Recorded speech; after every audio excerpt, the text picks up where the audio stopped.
You're listening to the Ballroom Network. The following program is intended for all audiences. Welcome to the South Burbs Hitmen podcast with your hosts Joe Mandel, Steven Zimmerman, and Chris Gonzalez. We're bringing you the White Sox coverage you need from the perspective of true Southsiders. Grab your Comiskey dog with an ice cold beer and meet us in section 155. Everyone get on your feet for your 2021 South Burbs Hitmen. That ball hit deep. Way back. You can put it on the board. Yes. Jimenez in the air. Left field. He's your hero tonight. Thanks, Cubs. Over the head of Jenks. Uribe charges, throws. Out! And the White Sox have won the World Series. Alexei. Yes! Yes! Yes! Yes! Yes! History! A perfect game by Mark Burley. And what an unbelievable play by Dwayne White. First pitch starts now.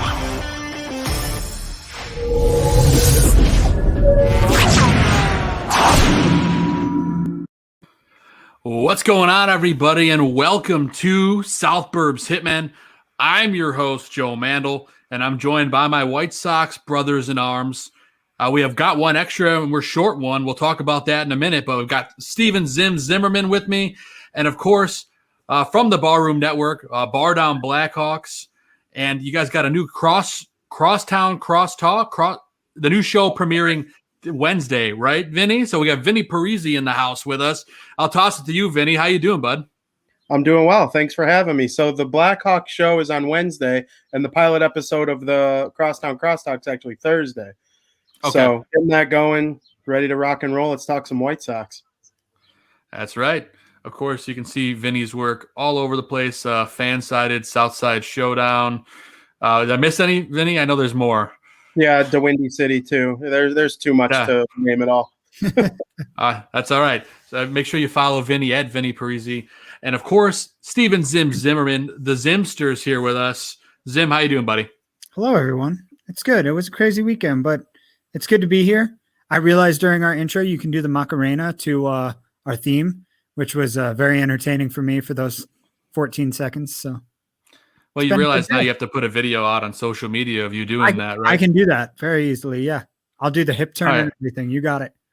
We'll pencil you in for that. Take listen, everyone in the chat room. Get excited. And of course, Chris Gonzalez, usually here with us. He will be here a little bit later.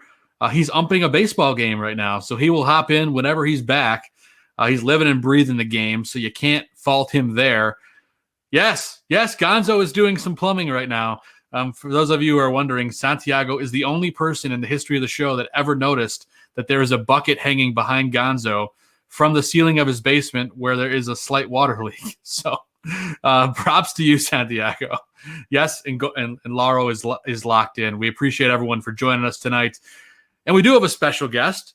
We have Joseph Santello joining us. And he's got a hell of a story. This is a guy that, well, first off, welcome to the show, Joseph. Appreciate you joining us. Thanks for having me. Yeah, no problem. But why don't you tell everybody? I'll go ahead and just cue it up for you. Somehow, some way, you were at 2 no-hitters in different cities this year over the course of 1 week. You were at Joe Musgrove's in Texas and then Carlos Rodon's here in Chicago. Ironically, the only base runner in both of those games were hit-by-pitch runners. Tell us what it was like to be at 2 no-hitters and kind of what the atmosphere was like in it over the course of a week. It's just a crazy story. Yeah, no, it was pretty fantastic. I'm trying to go to all the ballparks in America, and I just so happened to be in Texas and hit up the Rangers and the Astros. So kind of got to the game a little late, was in the stadium, maybe the second inning for the one down in the Rangers game. And, wanted to look around and check out the statues and the food and all the scenery and all that, because I've never been in the stadium, and got to our seats around the fourth inning, and right away I'm like, oh man, there's a no hitter. Like that's crazy. And so just continued to watch the game. But being the away team was the team that was getting having the no hitter, the fans didn't really care that much. And so it was real. I mean, I noticed right away, but then the seventh, eighth inning, it started to get quieter and quieter. And there were some great plays in the infield that the Padres made, and definitely some hold your breath moments. But when the ninth inning came, the Padres fans really came to life, and it was pretty electric. It was cool to watch and see. And then unbelievable that 5 days later, I was back in Chicago, and just happened to be going to the White Sox game. To believe it or not, I actually I was really excited to see Dallas Keuchel pitch, and I've never seen him pitch before, and he got scratched like a few days before. And I was bummed because I've seen Rodon pitch, 10 times. It just so happens I'm always at a game when Carlos is pitching, and went to the game, and I was with my girlfriend Madeline for both of the games, so she was with me. And it's a cold Chicago night. They scored 6 in the first. It was 8-0 in the third inning. And we're going to go to a lot of games, right? So kind of turned to Madeline. I said, listen, it's cold. We don't have to stay too long. It's a Wednesday night. We'll get out of here. We'll get out of here once there's a hit. Like it's okay. Well, of course, there wasn't a hit, and it never came. And I mean, to be at not only my team but a home stadium, seeing the no hitter, it was awesome. It just kept getting louder and louder, starting in the fifth, then the sixth, then the eighth, and the ninth inning came, and it was as we've all seen it many times, the ninth inning, it was pretty awesome. So no, that's awesome, man. I can't even imagine going over the course of a week and then going to 2 states with such different capacities. So that's the next place I kind of wanted to go with this. Texas, of course, is at 100% capacity, I believe, and I think they were when you went. Talk a little bit about the difference between going to a game in Texas right now and coming to a game here in Chicago. We got a lot of fans watching the show that are everyday fans like you and me. Just talk about that experience a little bit. Yeah, no, I mean, going down to Texas, things are definitely opened up down there. Like you said, the stadium, it was the first sporting team to have 100% capacity. And so even just walking in, you got security saying, put your mask on just to get through, and then you can take it off. So didn't really do much. And definitely different, no spacing out in the lines. The lines were packed for food. You're sitting next to a stranger as well, right next to you. And yeah, I mean, it was packed, but then you fast forward to Chicago, and I mean, they have zip ties on seats that you can't sit in just so you stay spaced out. And now there's even color zones that if you go to a Sox game, you have to stay in that zone. You can't walk around the stadium. You have to be in your specific zone color. But I'll tell you, it was probably the same volume with a full park with just Padres fans, and then all of White Sox fans cheering on Carlos. So it was cool. No, that's awesome, man. And of course, the city of Chicago is expanding their capacity. I believe as of this weekend, all the parks are going up to roughly 60%. We'll see if that still happens. I'm going to my first game on Saturday, so I can't wait for that. But I'm going to go ahead and toss you over to one of my co-hosts here to ask a few questions. So, Zim, why don't you take it away, brother, and see what you got? Sure. I mean, my first one, excuse me, my first one coming right out of the gate. There's been a lot of these no-hitters in history recently, at least. Would you have traded both of these 2 no-hitters to be at a perfect game instead? Oh, I mean, perfect games are, I mean, that's on the bucket list, right? To be there for a perfect game. But I don't think I would. I think it was really unique that I just so happened to be in Texas. It's probably the one time I'll go down for a Rangers game. Unless, maybe there's a World Series that I want to go do down there, but to be at both no hitters, I don't think I could trade that. No, I mean, that's fair. It's a once in a lifetime opportunity that you got to be in person for twice in a week. Like, talk about, I don't know. It's interesting to me. They put the people on ESPN years ago when that one guy caught 2 home runs in the same game. It's like, this seems even more unlikely than that to me. Does it feel, I mean, is it surreal being, a part of history like that? Or is it just like, you're just any other fan who's excited to be there? No, I mean, Madeline and I thought it was like, how does this even happen? And I had to explain what a no-hitter was to Madeline, at the Rangers game. And so she's texting all of her friends when we're at the Sox game saying that, I know what a no-hitter is, and we're watching one right now. And it was crazy. But, it's tough because you think about the Mark Burley no-hitter or the perfect game. And I would have loved to have been there, but I don't think I could trade it for anything because it's kind of our own thing that we got to experience in only 5 days. Yeah. Yeah. That's just, I don't know. I can't come up with the right words for it because it's such an incredible thing that I would kill to have been there for one of them, and you got to be there for 2 of them. But I'm going to go ahead and throw something that Gonzo had on his list out there, since he's probably not going to be here for a while, and hopefully he's not going to be upset with me for throwing this out there. But he'll be fine.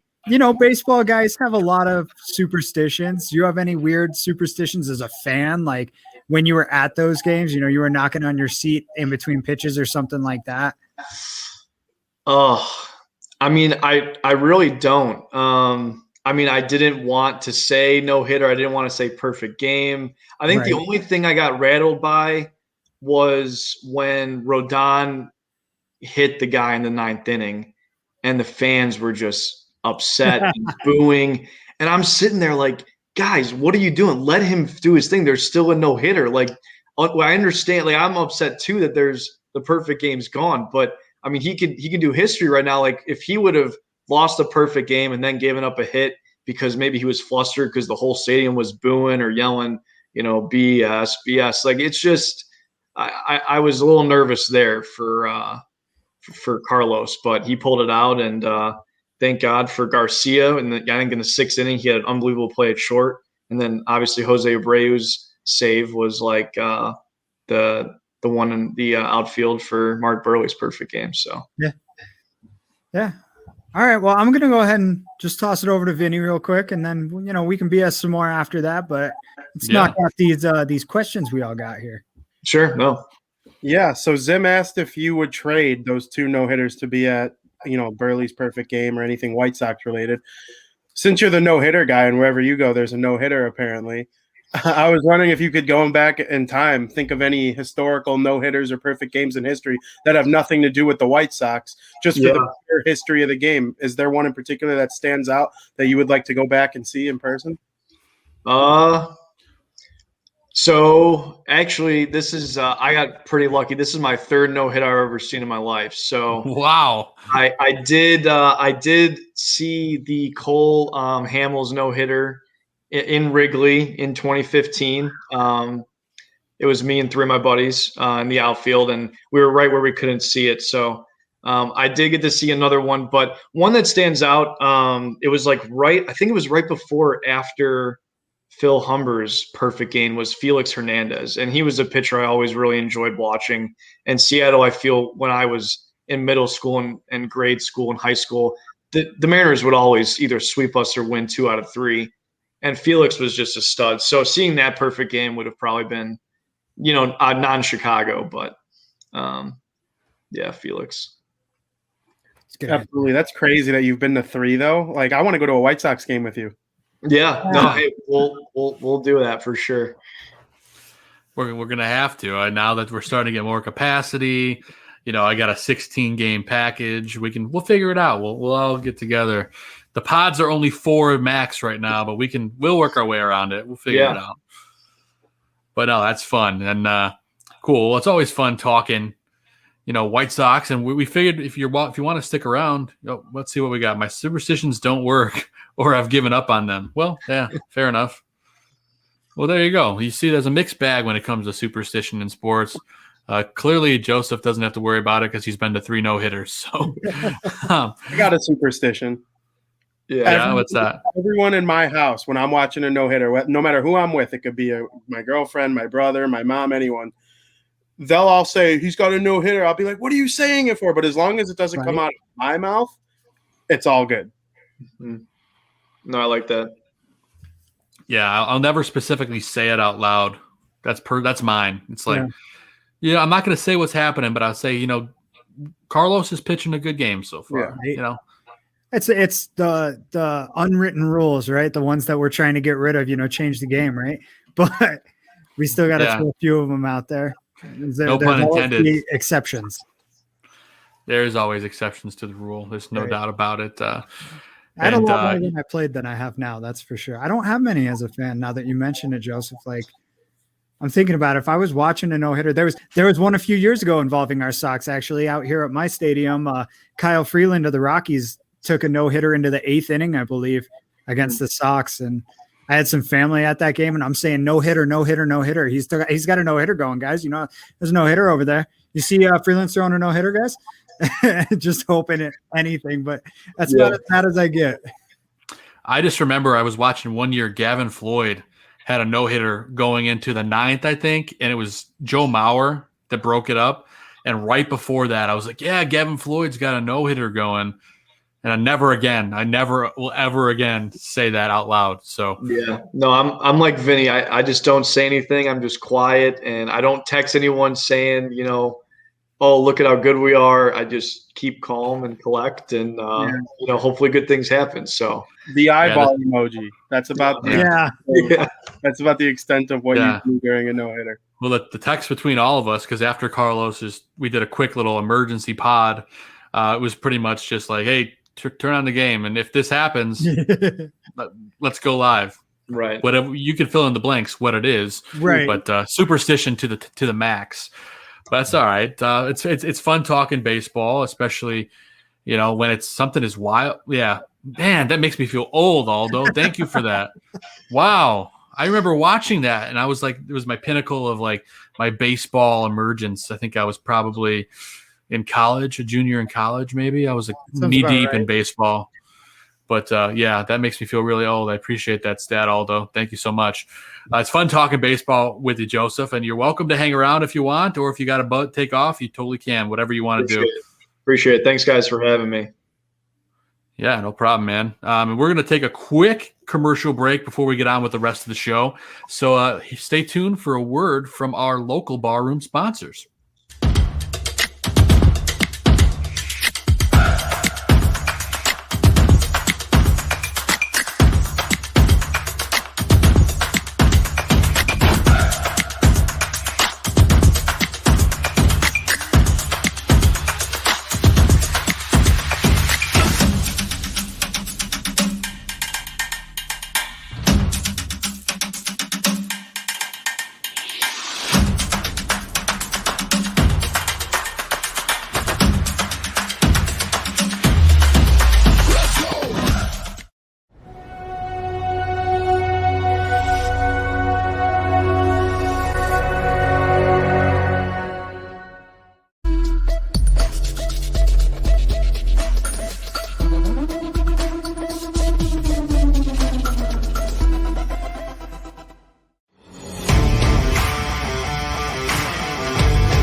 All right, and that's our quick reminder. If you want to get some swag from South Burbs, Hitmen, or any of the great shows, Bar Down, Blackhawks, Crosstown, Crosstalk, all Dan and Aldo bare their souls, head over to deepdishtees.com/barroom and go pick up some swag. It helps support us in what we do. We greatly appreciate it. Zim's rocking the hat. I got my hoodie on right here. There's tons of great merchandise, so definitely go and pick up some of that stuff. Again, that's deepdishtees.com/barroom. We do greatly appreciate it. And get the little promo in there for the new show, Vinny, coming up on Thursday. Of course, you got Wednesday with your brother Bart on Blackhawks, Crosstown Crosstalk. You guys are going to talk both sides of town and Major League Baseball. So do a quick little promo for that before we move on. Talk a little bit about that. Yeah, so Bar Down Blackhawk Talk is like, it's kind of the same thing. We go over the Blackhawks, we go all throughout all Chicago hockey, and then, as the show goes on, we start to go around the league. And I've always thought that it's more fun to be a fan of one team if you know a little bit more about the rest. So we kind of dive into the rest of the league. And I feel like especially with hockey, it's a very localized sport a lot of the time. Like, people around here like the Hawks, but they don't know necessarily as much about what's going around. So me and Joey like to make people like the sport in general. And then we're going to try and do something similar with Crosstown Crosstalk. That was actually my first time seeing that. I loved it. When it came up, I was like, oh, nice. I didn't see that coming. It's going to be cool. Like, we're both diehard White Sox fans, and, we don't give the Cubs much love. So we're going to try and break our own barriers here and see what we could do covering them. So it should be really fun. And we played the game for a long time. I think that's what separates our baseball love from our hockey love. It's pure fandom for hockey. With baseball, we actually played. So I get it. And we took it pretty far too. We both played for 15 plus years. So it'll be interesting to bring our perspective to the Barroom Network and kind of have the baseball community. Because to me, I want to grow both of those sports. I feel like basketball and football kind of stand on their own two legs as it is. With baseball and hockey, me and Joey just want more people to enjoy it as much as we do. So that's kind of the point of both shows, is to make it fun. That's awesome, man. And for those of you who don't know, you can catch it on Wednesday and Thursday afternoons. Both start times are 2:00, right? Yep. There you go. Make sure you guys tune in for that. And, of course, Vinny is more than kind enough to fill in over the next month or so. We're happy to have Vinny on board for the foreseeable future. Talk some White Sox with us, because this guy below us, Steven Zimmerman, has a little bundle of joy that will be making an appearance very soon. Isn't that right, Zim? Yeah, I gotta stop by Grandstand site actually and check out their baby collection, because my family was very generous in getting us a lot of Bears swag for him, but unfortunately we are lacking in the White Sox department, and White Sox season is here, and Bears season isn't for another few months. At least the Bears turned it around, and I'm going to actually want to dress them up in that stuff now, though. Yeah, it's a lot of fun, man. So that's exciting news. So, but we're happy to have Vinny on, and we're starting to get him in here with us to get some fun vibes going, talk some ball. And without any hesitation, let's get into some ball. Before we get to our segments, I had some opening topics that I grazed right over when we started the show because I was so fired up to talk baseball with you guys. But, let's talk a little bit about this sweep of the Royals. This team looks like they're firing on all cylinders. The team's finally starting to gel. The starting pitching is ridiculous. Danny Mendick appears to be on fire, which is strange to say out loud. Yeah. Vinny, I'll toss to you first, Vinny. What are your impressions taking it away from this sweep of the Royals, and how do you think they can build on this? Yeah, it's interesting the way things have gone down so far this season. They're two of their three best power hitters are gone for the foreseeable future, and they're last in the league in home runs, but they're first in the league in starter ERA. So just like we all thought going into the season, right? Like, it's just it's wild what this the opposite. Yeah, literally the opposite. And it's just crazy to me. If Tony La Russa makes one little mistake, we all get on him pretty hard, and people go insane over it. But hey, Tony wakes up this morning with his team in first place and the best run differential in the league, not just the American League, Major League Baseball. So I mean, is it going to come down to it later in the season? We'll see. I hope not, but they could pitch themselves to 90 wins if these starters pick up or keep up the pace. So coming off a sweep of the Royals, who, they were on a little bit of a skid, but they're a pretty good team. Like, we went into the season thinking they'd probably come in fourth place, but like a good fourth place, like one of the better fourth place teams in the league, just based on the offseason that they had. So, and their future looks like it could be pretty bright. And there are just so many things to like about the Royals going forward if you're a fan of them, but the White Sox taking it to him was impressive, and they kind of did in a bunch of different ways. So I was thoroughly impressed. Yeah, me too, man. Zim, how about you, bud? No, I absolutely got to echo back what Vinny was just saying there. But on top of it, it does have something to do with the Royals starting to come back down to earth, right? They got off to that crazy hot start, and you knew it was going to balance out sooner or later. It just it's fortunate that it happened while the Sox got a chance to play him, because, the Sox seem to match up very well against this team, just all the way around. It seems like whatever the Royals want to throw at the Sox offensively, the pitching has an answer for. Whatever they want to throw at them defensively or with their pitchers, the Sox can hit them. And it seems like that was a nice little refresher that the Sox kind of needed, that, hey, we can do this. We can hang. Like, sure, they were starting to pick up steam last week, the last 2 weeks-ish. They're above 500 over the last 2 weeks, but this sweep really puts them comfortably into that first place spot and lets the team kind of get something to build off of here. They really took it to the Royals. They creamed them up and down. Yeah. And that's a building point, no matter how you want to look at it. I'm with you, man. It's a building point. And, we got an interesting comment here in the chat that is actually a talking point that I was going to bring up. This team doesn't have to worry about the home run ball anymore. Bearstown 19 show says, I'm happy we no longer have home run or miss. Mm-hmm. And I think that's a good point. We don't have to rely on it as much, but it kind of worries me a little bit because, how long can you depend on, these singles getting through the infield? Is that something that we can rely on throughout the course of the year, or do you think that home run ball needs to pick up? Zim, are you okay with the team staying the way they are, or do you think we need to have more home runs to be more successful? It all depends on one word, and that word is destiny, right? There are teams of destiny that just seem to find a way. There are these certain teams that just, look at the 69 Mets. Everyone wants to talk about the Cubs collapse that year, but the Mets were unstoppable at the end of that season. Look at the 05 Sox. Look at, who was it? The 07 Rockies, right? These teams that just every break seems to suddenly go their way because they are the team of destiny that year, the Cinderella story, if you will. So to me, there's a certain amount of hit it where they ain't, but baseball at the end of the day is a game about superstition and luck.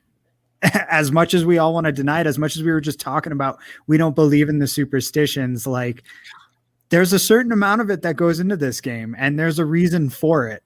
And, because sometimes at the end of the day, it doesn't matter what you do. The ball's going to do what it wants to do. I absolutely. Says the guy whose favorite movie is Moneyball.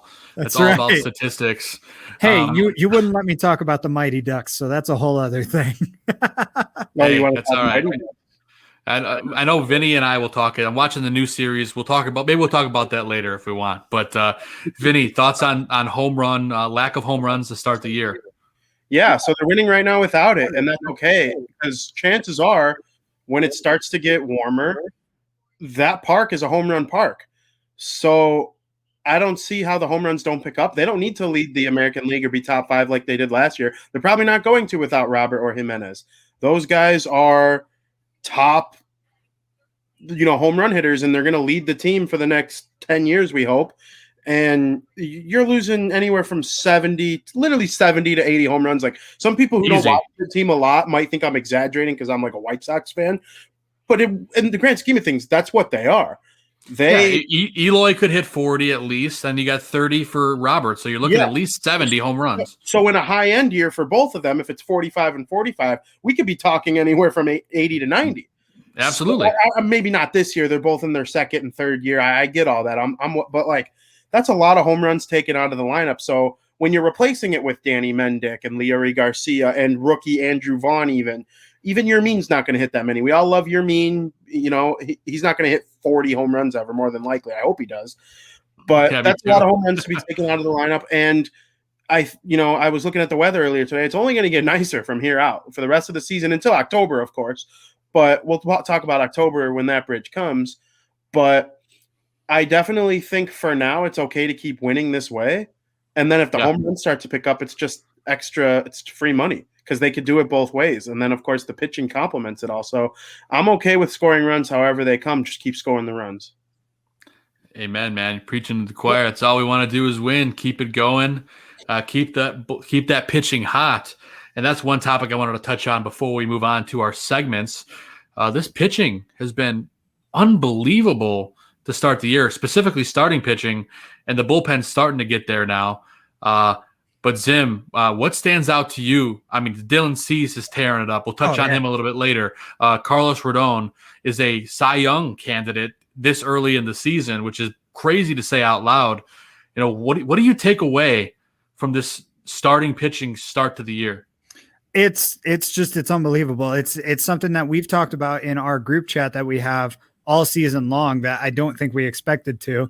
It's something we joked about earlier on the show that, you know, just like we all thought that pitching is what's going to carry this team. And it's an unreal start. You know, Rodon is putting up numbers like Arrieta had on the other side of the city a couple of years ago that earned him a massive contract. And that's a little scary from a financial standpoint, but from a team standpoint, it's so exciting to see this young talent, this guy that we all thought was on his last legs, starting to come around. And we've talked about him time and time again already this year.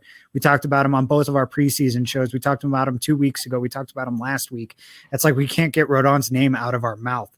And that's such a great thing right now, especially considering, you know, the fact that it goes to show that it looks like they made the right move getting rid of Don Cooper, which was a move that a lot of Sox fans were really hesitant about during the offseason. Maybe not as many as Twitter would have you believe. But there were definitely a lot of Sox fans, a lot of casuals out there that were really concerned with the move. And it looks like Katz has been the right decision. And in addition to that, you know, the fact that the entire staff is just not giving up runs right now. The White Sox starting pitching has given up runs twice in the month of May. It's May 10th, right? They're not playing today. So that means it'll be at least May 11th. And their starting pitching has given up runs twice. And both times was a guy named Lucas Giolito, right? Yeah, and I saw something out there saying that Giolito looks like he's returned to 2018 form. And it's like, but is that really a bad thing? That's not a problem. Not 2018 form. That's bull crap. No, he looks nothing like he's that bad. But even in 2018, which was a bad year for him, like he still had moments during that year. He still had moments where you're like, this kid really freaking has it. And like on top of that, you know, when you've got guys like Crochet, Kopech, Bummer coming out of the bullpen doing what they've done this year, you know, granted, some of these guys have been downturns, but they've seemingly turned it right back around with maybe one exception so far. It's really encouraging. It makes you feel like maybe they can do this all season long. And the injuries that have happened so far have been addressed quickly and they've been minor. So hopefully that keeps up. That's the big thing. Health is going to be, I think, the number one thing for this rotation. No, there's no doubt about it. And that's what we need to happen. We need this pitching staff, you know, to stay healthy and dominant. And Ethan Katz has been great so far. And the fact that Lucas has been our weakest link to start the season is just bizarre to say out loud.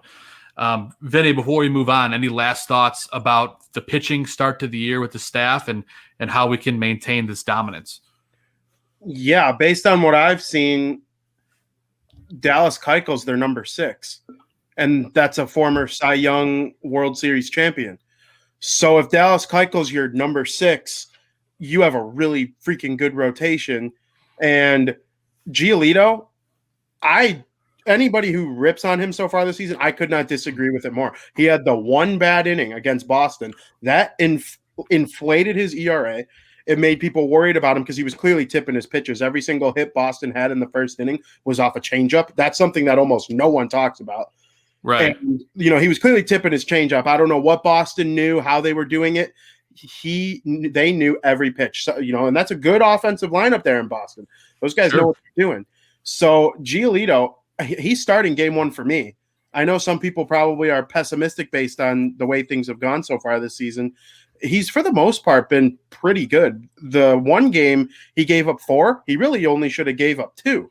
And you could argue he only gave up 1. If Tony La Russa, I'm not going to sit here and roast Tony La Russa. It was a mistake. It'll be addressed. I'm sure Giolito and him had conversation because I know Giolito's that type of human being. as long as those things don't happen, I mean, he would have only given up 1 and his ERA would be even lower. So I'm not worried about Giolito at all. In fact, I'm the exact opposite. I think he's about to go on a run. He only pitched in 5 innings this last time around. It's hard to sweep a team. And, they took care of their business and the bullpen came in and did their job. And Michael Kopech's a super weapon. Yes, he is. Nobody looks at him. They look at it. I'm stumbling over my words because I'm so excited when I talk about Michael Kopech. People question whether or not he should go to the bullpen or not, or go be as part of the starter rotation. Sure. I think he's going to start on Friday in one of the 2 doubleheader games. For me, it's like, what does it matter? He's your super weapon. If you need him to be a reliever, he can be your long reliever. If Lance Lynn goes 5 shutout innings, but his pitch count's kind of high because he's working counts, or name any starting pitcher doing those things. Michael Kopech come in 3-4 innings, boom, you're at Liam Hendricks to close out the 9th inning. It's a nice weapon to have. It reminds me kind of a new school Andrew Miller back when he was on the Yankees, and they would just use him. They'd go from Miller to Chapman or Miller to Dellin Betances. Like, that was a sweet bullpen back in the day. And Kopech can be that for this year, and it might only be a 1-year thing with him being as this quote-unquote super weapon. I think I've said that word 9 times so far, because he's going to be part of the rotation in 2022. Oh, there's no doubt. Crochet, that super weapon going forward, is he part of the rotation eventually? I'm sure that's the goal, the end goal, but he's only a year and a half removed from being drafted. Right. So we're not going to be able to keep Rodon and Lynn. I just don't see how you can keep both. No. And to respond to the Lynn thing with Arrieta and being worried about it, my only thing with Rodon compared to Arrieta, Rodon was like a 3rd overall pick, mega talented in college, thought he was going to be the next big thing, behind Chris Sale as the ace. I remember them saying back then. It was like he's going to be the number 2 and then bump down Quintana to 3. Obviously, it never worked out that way. But without injuries, we're seeing what this guy can actually be on the mound. So I like the rotation going forward. And if the offense starts to really crank home runs, and I personally believe Jimenez is going to come back sooner than people think. There's some reports coming out that are saying mid to late August. If that happens, this dude could still hit 20 home runs and lead them to the top of the division. Just stay close until that point. And I'm all on board, because if the offense starts to match this pitching, which it kind of started already, this is a World Series level team. It's hard to win the World Series. I'm not going to crown them right now. I still think the Dodgers are struggling right now, but they're going to win 25 out of 20 games in July. So it's not like anybody's going to be worried about them. So definitely high on the Sox pitching, to answer your question. No doubt about it, man. And a guy that I know is super high on the White Sox pitching staff is our co-host, Chris Gonzalez, who's back from umping a baseball game. He didn't even shower. He's sweaty. He's smelly, and he's here with us now. Gonzo, how you doing, buddy? I'm frozen. It's really cold outside. I was doing the bases Maybe today. He's not sweaty. Nah, not sweaty. I was doing the bases today. I got hit by a line drive. Oh, no. That was my first time in 9 years umpiring. I've been hit out in the field. Went right off the side of my knee. I've been hit a lot worse than that, but it was something to see for sure. In your level of baseball, are you part of the field? Yes. Okay. Yeah. That is a dead ball, though. Okay. I haven't seen it too often, and I called it a live ball, and it actually went right off my knee into the shortstop caught it on the line drive. I just ruled that was part of the field, but when I went back to look at it after the game, I realized it was a dead ball. But it didn't really matter because the shortstop didn't do anything with the ball, and the runners stayed where they were at. So it's one of those situations where, like, there's no harm, no foul by me getting that wrong. Somebody's out either way, right? But yeah, it was an interesting situation for sure. Well, we're happy to have you joining us now. We haven't even got to the segments yet. We had some fun with Joseph Santello talking about some no-hitter fun and neighborhood stuff. And, here we are now. We talked some ball over the last couple of days, but we're ready to get into our segments now, Gonzo. You got here just in time. It's almost like we were waiting for you to start the segments, but I don't know. You never know. You never know what's going on behind the scenes. But anyway, we're going to talk a little bit about our buddy Tony La Russa's decision-making for the week in a segment we like to call La Russa's locker.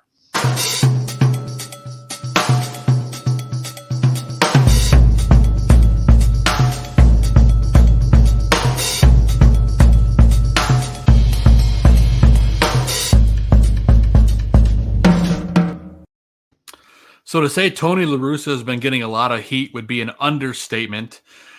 Sox Twitter and the whole world is ablaze with Tony La Russa hate for whatever reason. There's some of it warranted, some of it not. But we get to break it down every week to talk about, what did Tony do? What was good? What was bad? What was the in-between? That's what we're here for. So we always like to highlight certain things throughout the course of the week, and you gentlemen can feel free to bring up any extra ones that you have in mind. But Gonzo, since you just joined us, I'll let you talk a little bit about Cincy Game 2 with the 1-0 crazy base running shenanigans. What the heck was Tony thinking, and what was he doing? Yeah, this was a game where I was at work, and that was the game that started at 11 a.m. and the box score was 1-0 Reds, and I didn't get to watch it, but when I went back to look at the details of the play-by-play and all, and I looked at, the Twitter, and everyone was going crazy, including Vinnie. I saw some of his tweets, and it was quite eventful because when I went back to look at it, I was actually siding with Tony here.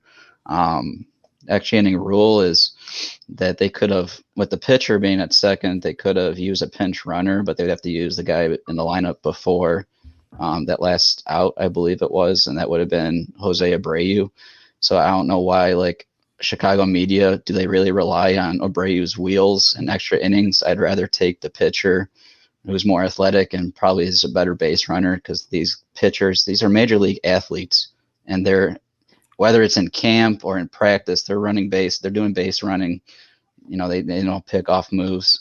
I had no, to me, I don't think that, that's an issue on Tony. Whether he knew the rule or not, I'd actually side in that situation of having Liam Hendricks in there. Now, I know in the media, I think it was James that asked him the question if he knew the extra inning rule. But, guys, this is a game that they just lost, and he just threw the rule verbatim at Tony. And I couldn't tell if Tony, he replied with the verbatim that was asked to him, so I couldn't tell if he was being sarcastic with the reporter or not. Maybe he was. I kind of thought it was a little sarcastic myself. I thought so too, Joe, but I don't know if he was trying to be that way or not. But he ended up taking it like a Hall of Fame manager, taking it for the team, even though it came down to execution when they didn't score in that game. But where I kind of draw attention to Tony on putting a little blame on him, it was right after that when Garcia was stealing. Now the question is I do not know if McEwing has full responsibility for the base running in that situation, like giving him the steal sign. I don't know if that came from Tony to the third base coach, or if Tony gives his third base coach all responsibility for in the game handling the base running. So that really goes to McEwing, who in the past I've had many faults with his coaching, sending runners late or whatnot. But that's a situation where I don't know 100% to put that blame on Tony or not. Maybe we can get that information at some point. But yeah, that's just a game where in the end, bottom line comes down to lack of execution.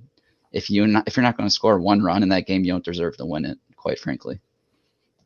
Amen to that. Vinny, I know you've been very opinionated about this on Twitter, so the floor is yours, my friend. Let's talk a little bit about TLR and his shenanigans. Yeah, so I was upset on last Wednesday. As Gonzo mentioned, my tweets weren't really kind, but it wasn't because you're right. There was no impact on the final outcome of the game in terms of it being Hendricks on base instead of Abreu. That's just obvious. Stealing Garcia wasn't smart, but if there's nothing Abreu would have scored on that Hendricks didn't. And so I'm fully on board with that. For me, in the moment, I was just upset that he didn't know. Like you said, it could have been sarcastic. We'll never really know. But he's claiming he doesn't know a rule that could have impacted the game. It could have impacted the game. It didn't. Sure. Have. And for me, it's like you got to know the rules. I know you're an American League manager, and technically it's a new rule because there was no pitchers hitting last year. So it definitely is something that is brand new to this season. But when Cincinnati's manager said they made it very clear to all 30 teams over the offseason, you got to wonder if the National League managers just took it more seriously, because obviously the Reds are a National League team. But Anthony Rizzo later claimed he didn't know the rule. And there were a couple other American League managers who claimed to Jesse Rogers that they didn't know it. And Tony La Russa was the guinea pig. And, we all got on him. Sure. So, in the moment, upset. Of course, I'm a fan too. As much fun as it is to do the podcast and write about the team and try to cover it from an unbiased point of view, we're all fans too. Like, just in the moment, I was upset. But definitely looking back, it's like there are more than just Tony La Russa that didn't know the rule. But going forward, if you're Rick Hahn, you do got to sit them down and say, hey, let's make sure we have someone keeping track of all the rules. This can't happen again. We're too good of a baseball team to let managerial decisions impact wins and losses. If Ethan Katz thinks Giolito has reached a pitch count that is impacting the way he's pitching, he's got to come out. Should Billy Hamilton or Leary Garcia slap hitters be up at the plate down 2 runs in the bottom of the 9th inning? Probably not, when Andrew Vaughn and Zach Collins are sitting on the bench. Probably not. But, I mean, it's April, it's May. Just as long as things continue on the right track, nobody's going to ever remember the Tony La Russa extra innings rule incident going forward. Yeah, I'm with you. And to be honest, after the last week and a half of debate on it, I'm kind of ready to move on and just get some White Sox victories. And that's kind of what the team has done. I love that they just kind of like pushed it to the side, went off to the races, and took care of business. So that makes me happy as a fan. And it kind of shows me that the clubhouse is just kind of ready to, put it all behind them. Let's see. MLB need to explain to fans and players like the NFL does. Yeah, I think that's a great sentiment as well. The replay room, there's no rhyme or reason as to what comes out of it. Zim, I know you have a lot to say about that. They need to do better than the MLB does. That's all. That's all I was going to throw in there. Yeah, it'd be nice if they did it in a way like the NFL does, but they need to do it better than the NFL does.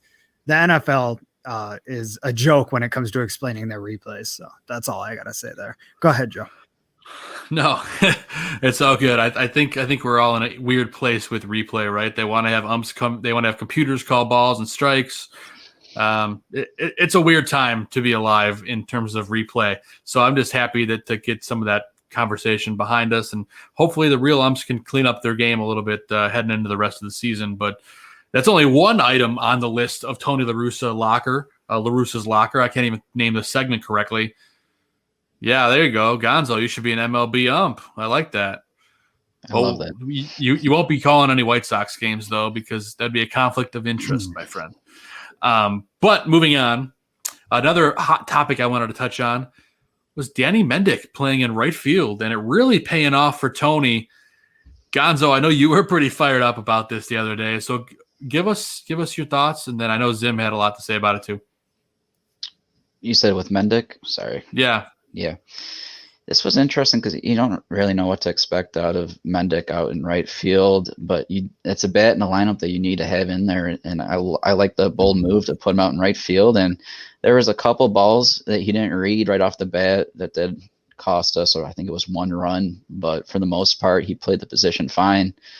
Surprisingly, though, Vaughn has been playing left field, a hell of a lot better than most left fielders that you see, and that's caught me at a surprise that he's been playing it that well, especially that diving catch that he had on Sunday.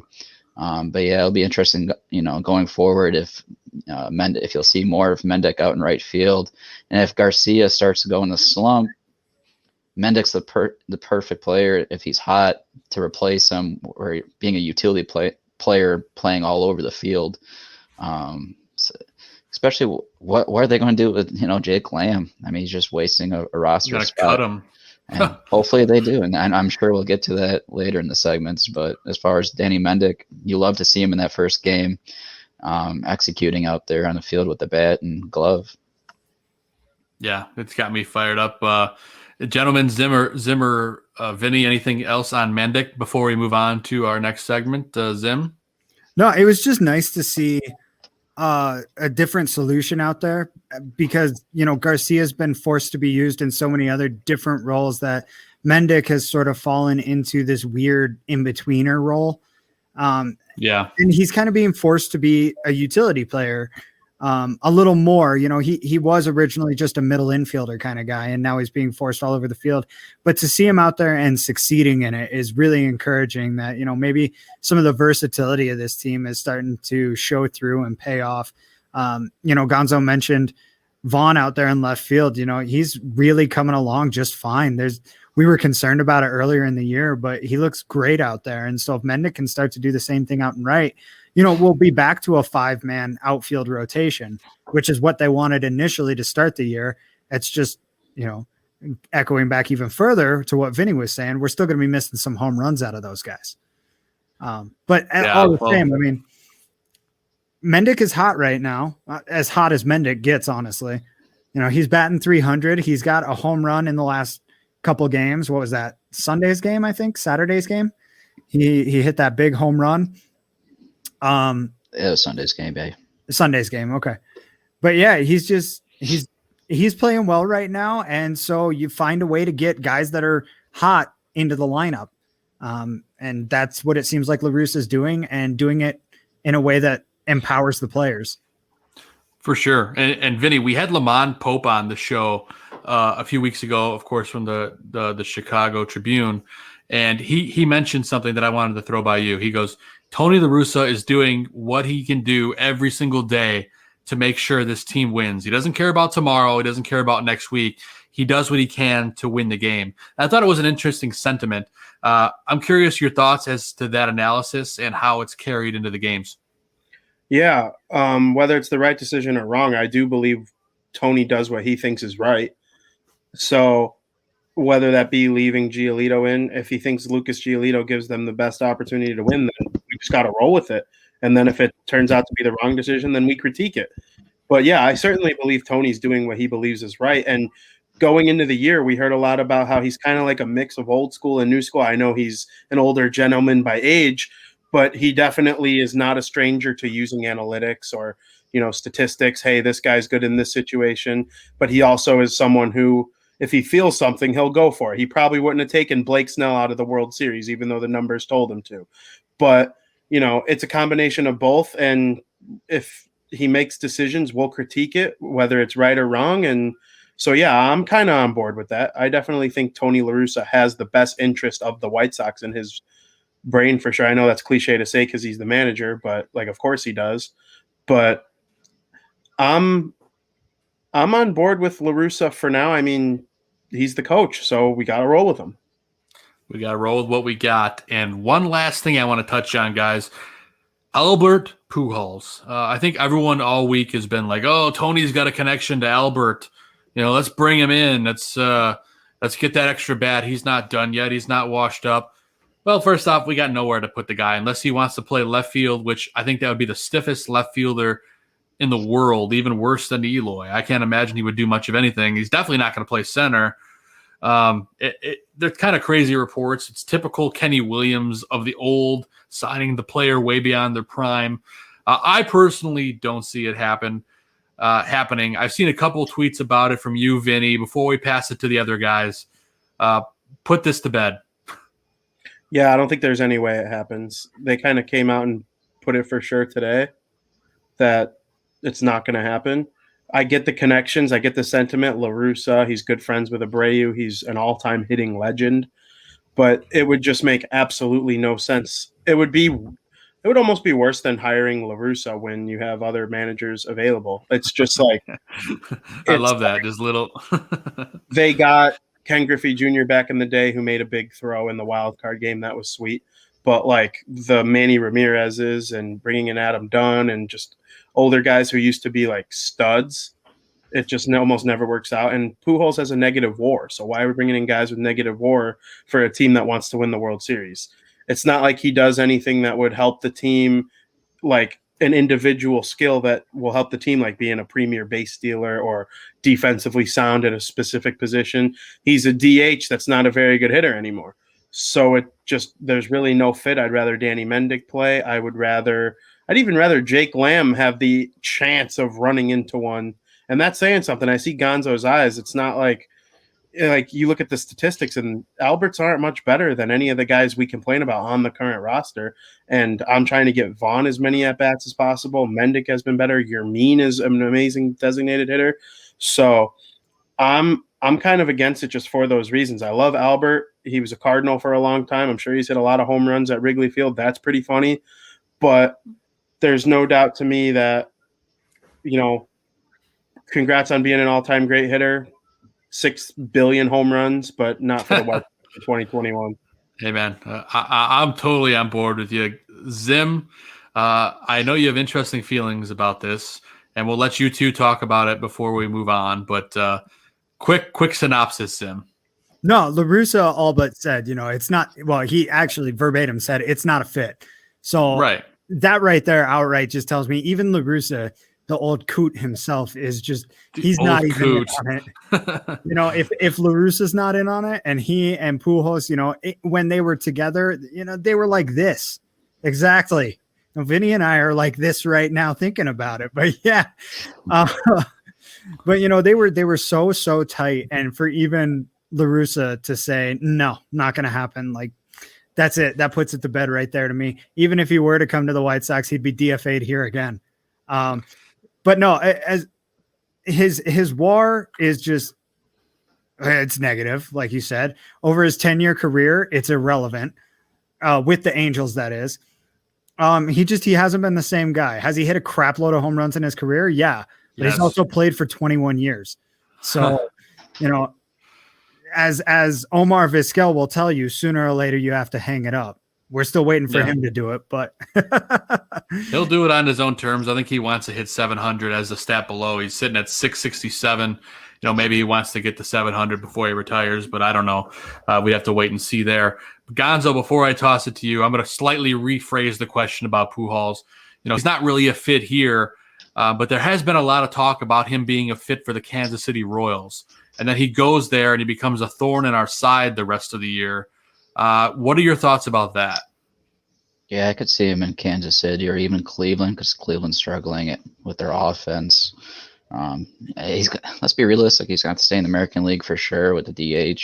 Oh, for sure. I don't see any National League teams, taking a chance at him to play first base. There might be a couple of them that might need production at first base, but they can do otherwise with their own organizations. But yeah, I think if he were to take an opportunity this year, it'd have to be probably somewhere in the American League is what by looking at the other teams.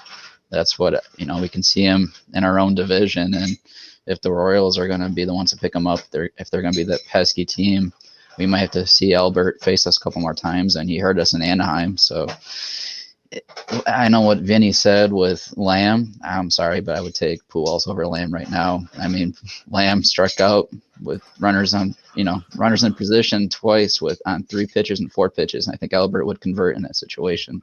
Well, let's be honest. Lamb's probably toast, especially after seeing Mendick play so much, especially with the hot bats. So I don't think you're going to see much out of Mendick anymore. I mean, I'm sorry, I misspoke. Much out of Lamb anymore. He's let us down far too many times. Gonzo, last words before we move on to the next segment. Yeah, if I'm going to waste a spot on Lamb, I would bring Albert, but like you said, he's going to be DFA'd because it's just a temporary move, and when Engel comes back at the end of the month, likely that's where the position's going to go, I feel. So I do feel, though, for Pujols, he does deserve a final goodbye and not in a situation like the Jeter treatment. Yeah, like a Jeter treatment. I mean, he's my all-time first baseman, the greatest first baseman in my eyes. A lot of good names there, but that's what I see. From a guy that grew up watching the 05 Sox, you're talking. I know what you're saying, and I agree with you. I'm just in his prime, throwing some BS at your way. This last little phase of Albert Pujols' career is going to be like Jerry Rice on the Seahawks. It's going to be his chance to say he went out on his terms, but He didn't really, did he? Even look right before COVID in 2019, this is a guy that still hit 23 bombs and 90 ribbies. Like, he's still got the bat with him. I know. Oh yeah, he can still hit the long ball. That shortened season was rough, probably for the older guy, having to go through that second training camp and to, catch fire. But even if you look at his numbers this year, they're still better than probably half our roster with 5 home runs, 12 ribbies. And when we're lacking with our power numbers, he still has that production. It would suck to see him just hurt us with our Chicago luck, where he comes back and hurts us in a division game. But I think when the trade deadline comes, we're gonna find much better bats to get us to where we need to be, hopefully. That's right. And so we talked about Tony La Russa. Let's move on to our next segment, gentlemen. Let's talk about the bottom of the barrel. Who sucked ass this week? Who was horrible? This is the segment we call the Adam Dud of the week. You suck. You suck. Stupid. Lousy. No excuse. What a dud. What a total dud. That's right. It's the Adam Dud of the week. We talk about the crappy performances, someone that needs to pick it up. I'm not even going to say Jake Lamb's name because he doesn't count. He doesn't count. He just is immediately, dismissed from this conversation. So, top name that everyone has been complaining about, and I think it's rightly so. He gets a lot of walks, but that's about it. Yasmani Grandal. What is wrong with Yasmani Grandal? That's right. Sad trombone. He's getting on base. He's walking. He's setting records in that respect. But Vinny, what's going on with Yasmani, and how can it be fixed? It can be fixed by him swinging the bat. But he walks a lot. His batting average is abysmal, and his on-base percentage is borderline elite. So how do you fix that? Well, he's got to swing the bat. It would still, I guess if he starts hitting, it would improve his on-base percentage. It might take a minute for him to click, but something people often fail to realize, he's a catcher, obviously. And to me, I'm pretty sure Collins and Grandal are 1 and 2 in walks on the team, or walk percentage, something like that. I can't remember what it was. It might have changed a little bit the weekend, but you would figure that catchers see the strike zone better, right? I mean, it just makes sense. So I wonder if he just is good at laying off bad pitches.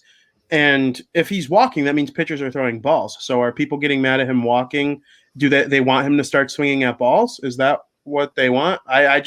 It's hard to form an opinion on for me because, getting on base is awesome. We've all seen Moneyball. But right. Especially Zim. Yeah. I mean, Moneyball is great stuff, and I love it. But we do eventually need to see Grandal start contributing with his bat because extra base hits is kind of what he signed his contract for. Yep. But if right now nobody's pitching to him and they're throwing him pitches that he can't hit, then I guess I'd rather a walk than a strikeout, certainly. So maybe move him up in the order, put him at the 2 spot, so then he's on base for guys like Moncada, Abreu. If they drop down Adam Eaton, if they switch up Nick Madrigal, Danny Mendick's hitting well. I mean, whoever you want to put behind him, I'm not probably switching Tim Anderson out of the 1 spot. To me, he's too good of a leadoff hitter right now. But I mean, he's getting on base, and we'll see if it keeps up. If the batting average is going to come up, I would assume. He's not a 100, whatever it is. What is it, 120, 122? 113. 113, so it's even worse now. I mean, he scored a run last game. He had the sacrifice fly in the game where he had 4 walks. So, I mean, as long as the team's winning and he's helping contribute runs, I guess I'm okay with it. I would like to see the batting average come up just a little bit, though. I'm with you, man. I don't have any problem with the walks. I just, I think everyone's seeing the batting average, and his defense has been kind of spottier than usual with him. And that's kind of where I'm drawing the ire. Zim and Gonzo, quick notes before we move on here because we got to keep on chugging. Just real quick, I just want to say I told you so. Yasmani Grandal is not a good catcher. He is an average catcher. He signed a way overpriced deal that, frankly, that money could have gone elsewhere. And you could have Yes, it does look like it was the right move to bring him in and move on from James McCann at the moment, but he's still a below average defensive catcher and currently a below average hitter. He will come up to average at the plate, but he is known for his bat, and his bat is not doing work right now. That's all I got to say. It's got to heat up. Gonzo, last comments before we move on. I think he's at fault with the way that our lineup has been deconstructed with injuries, because he was batting up in the lineup where he was being aggressive, but with the injuries, you move him down the lineup and switch it around. So if you really want to get change out of him, then change his approach to the plate, because when you're batting down the order, he's being patient, he's taking pitches, raising the pitcher's counts, and taking walks. So if you want him to use that stick, then move him up in the lineup where the production is going to come from. Now, I do agree with him. I think, the defense at metrics will say otherwise to Zim's point that he is above average catcher. And McCann hasn't proven it in a full season, so I'll take Grandal every day. I mean, 2020 is hindsight when you can go and say, yeah, you could have waited a year to get JT Realmuto, but Sox didn't know if he was going to be there in free agency a year later, so I'll still take Grandal, but hopefully they put him in the 3-hole, and then we'll see where he goes from there. Well, there's been I was just going to say there's been a lot of conversation about Collins being asked about by a lot of other teams in Major League Baseball right now for trade, especially with the way Grandal is hitting. I can see why the Sox are, apparently these reports are saying they're not interested. He's been the better catcher. Well, he's got a no-hitter under his belt to start the year, first off. Yeah. And he's really starting to swing the stick. But yeah, there you go, Harp. Collins is the Sox best catcher as in handling pitchers. I would agree with that to start the year. We'll see how it goes throughout the course of the season, but they have a lot of options when it comes to catcher, what they want to do. I mean, technically Yermin could probably catch a game or two, but let's be honest, he's going to DH. So yeah. You're going to have to decide, though, between Mercedes and Collins, which one you want to keep, because they're going to get good assets for them at the trade deadline for one or the two. With the 26-man roster, you can afford to keep 3 catchers, and that's a nice benefit to this expanded roster. But when Eloy comes back, he's going to be likely your DH, and you're probably going to keep Vaughn in left field. So if you're going to mix it around where Vaughn's playing left field, Eloy at DH, Mercedes is not going to get those DH opportunities. So that's when you would have to consider who are you going to keep, Collins or Mercedes. That's great conversation. Vinny, I'll let you chime in on it, and then we'll move on after that. Yeah, I actually don't think they're going to use Eloy as a DH, as dumb as that sounds. I hope they do, but I just don't. I don't see it happening.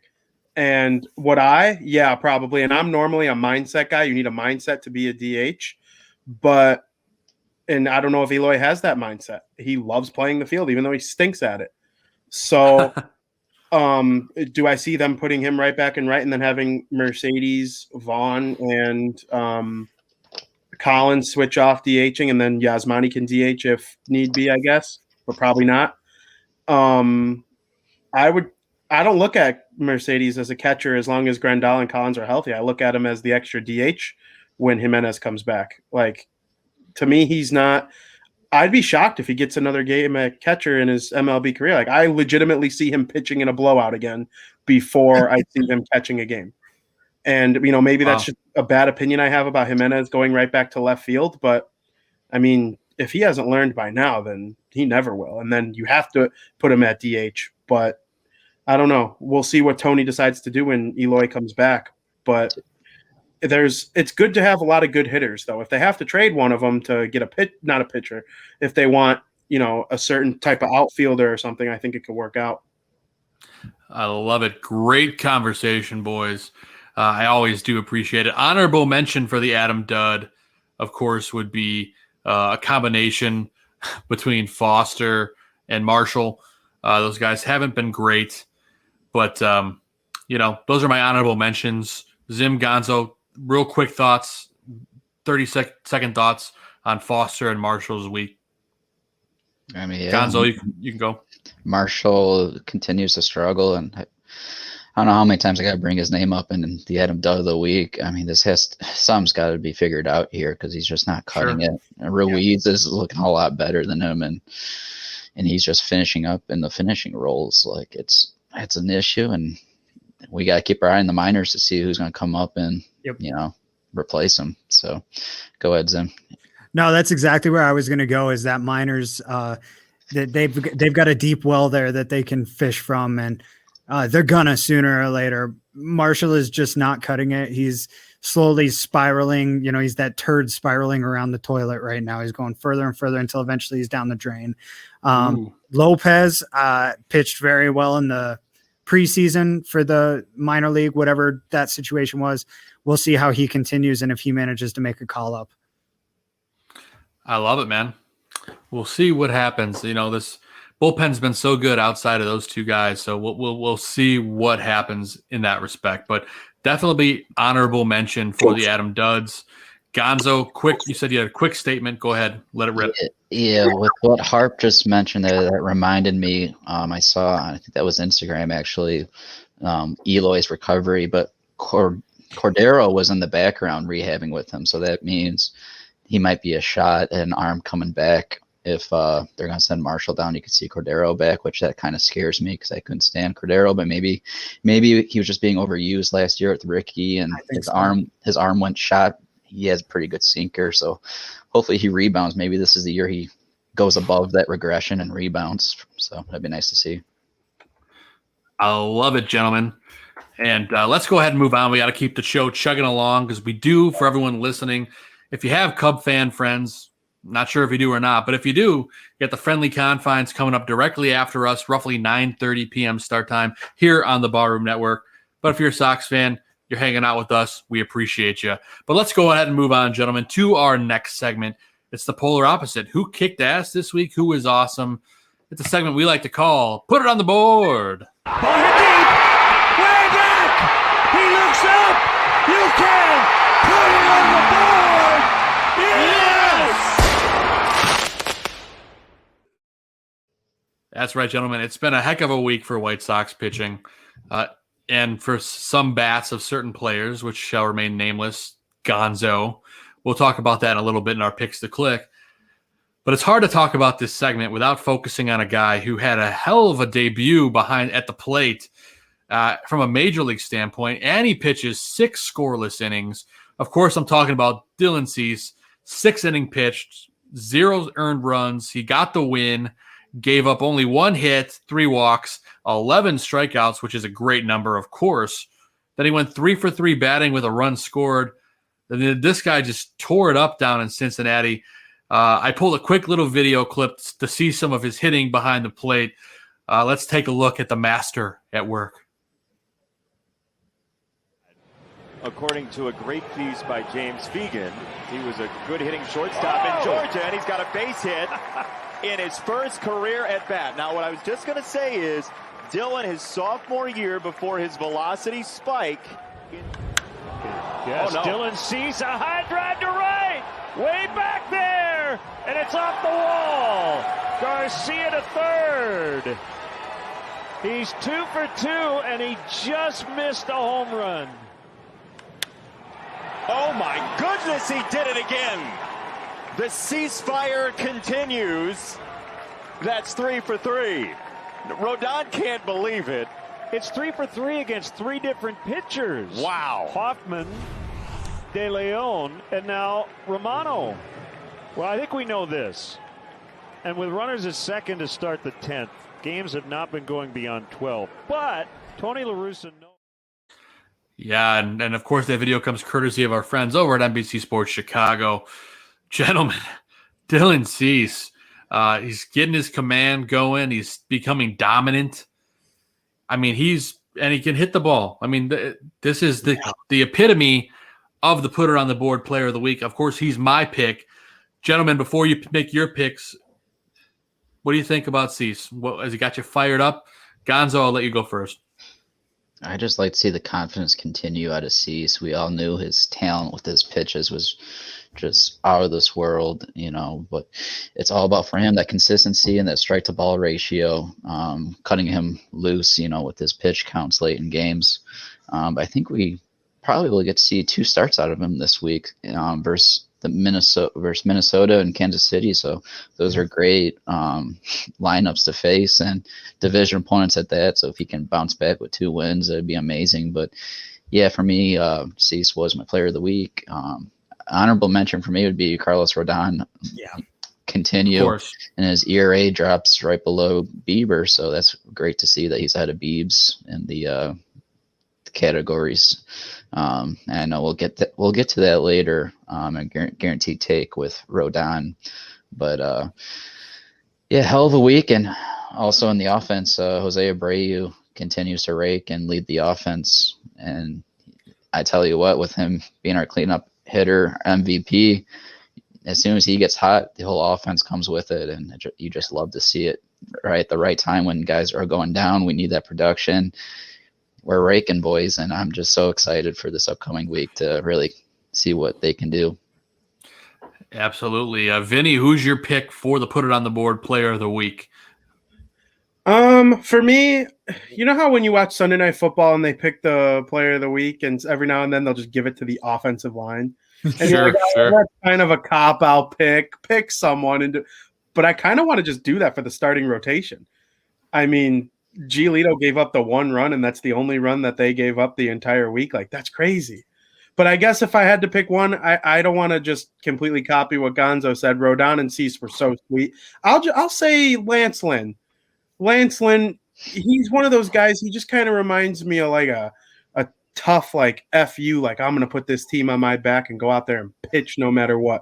When it's 40 degrees in October, if they, hopefully, God willing, make it to the playoffs and they make a deep run, Lance Lynn's one of those guys I want the ball. He's going to have the big beard by the time October comes around.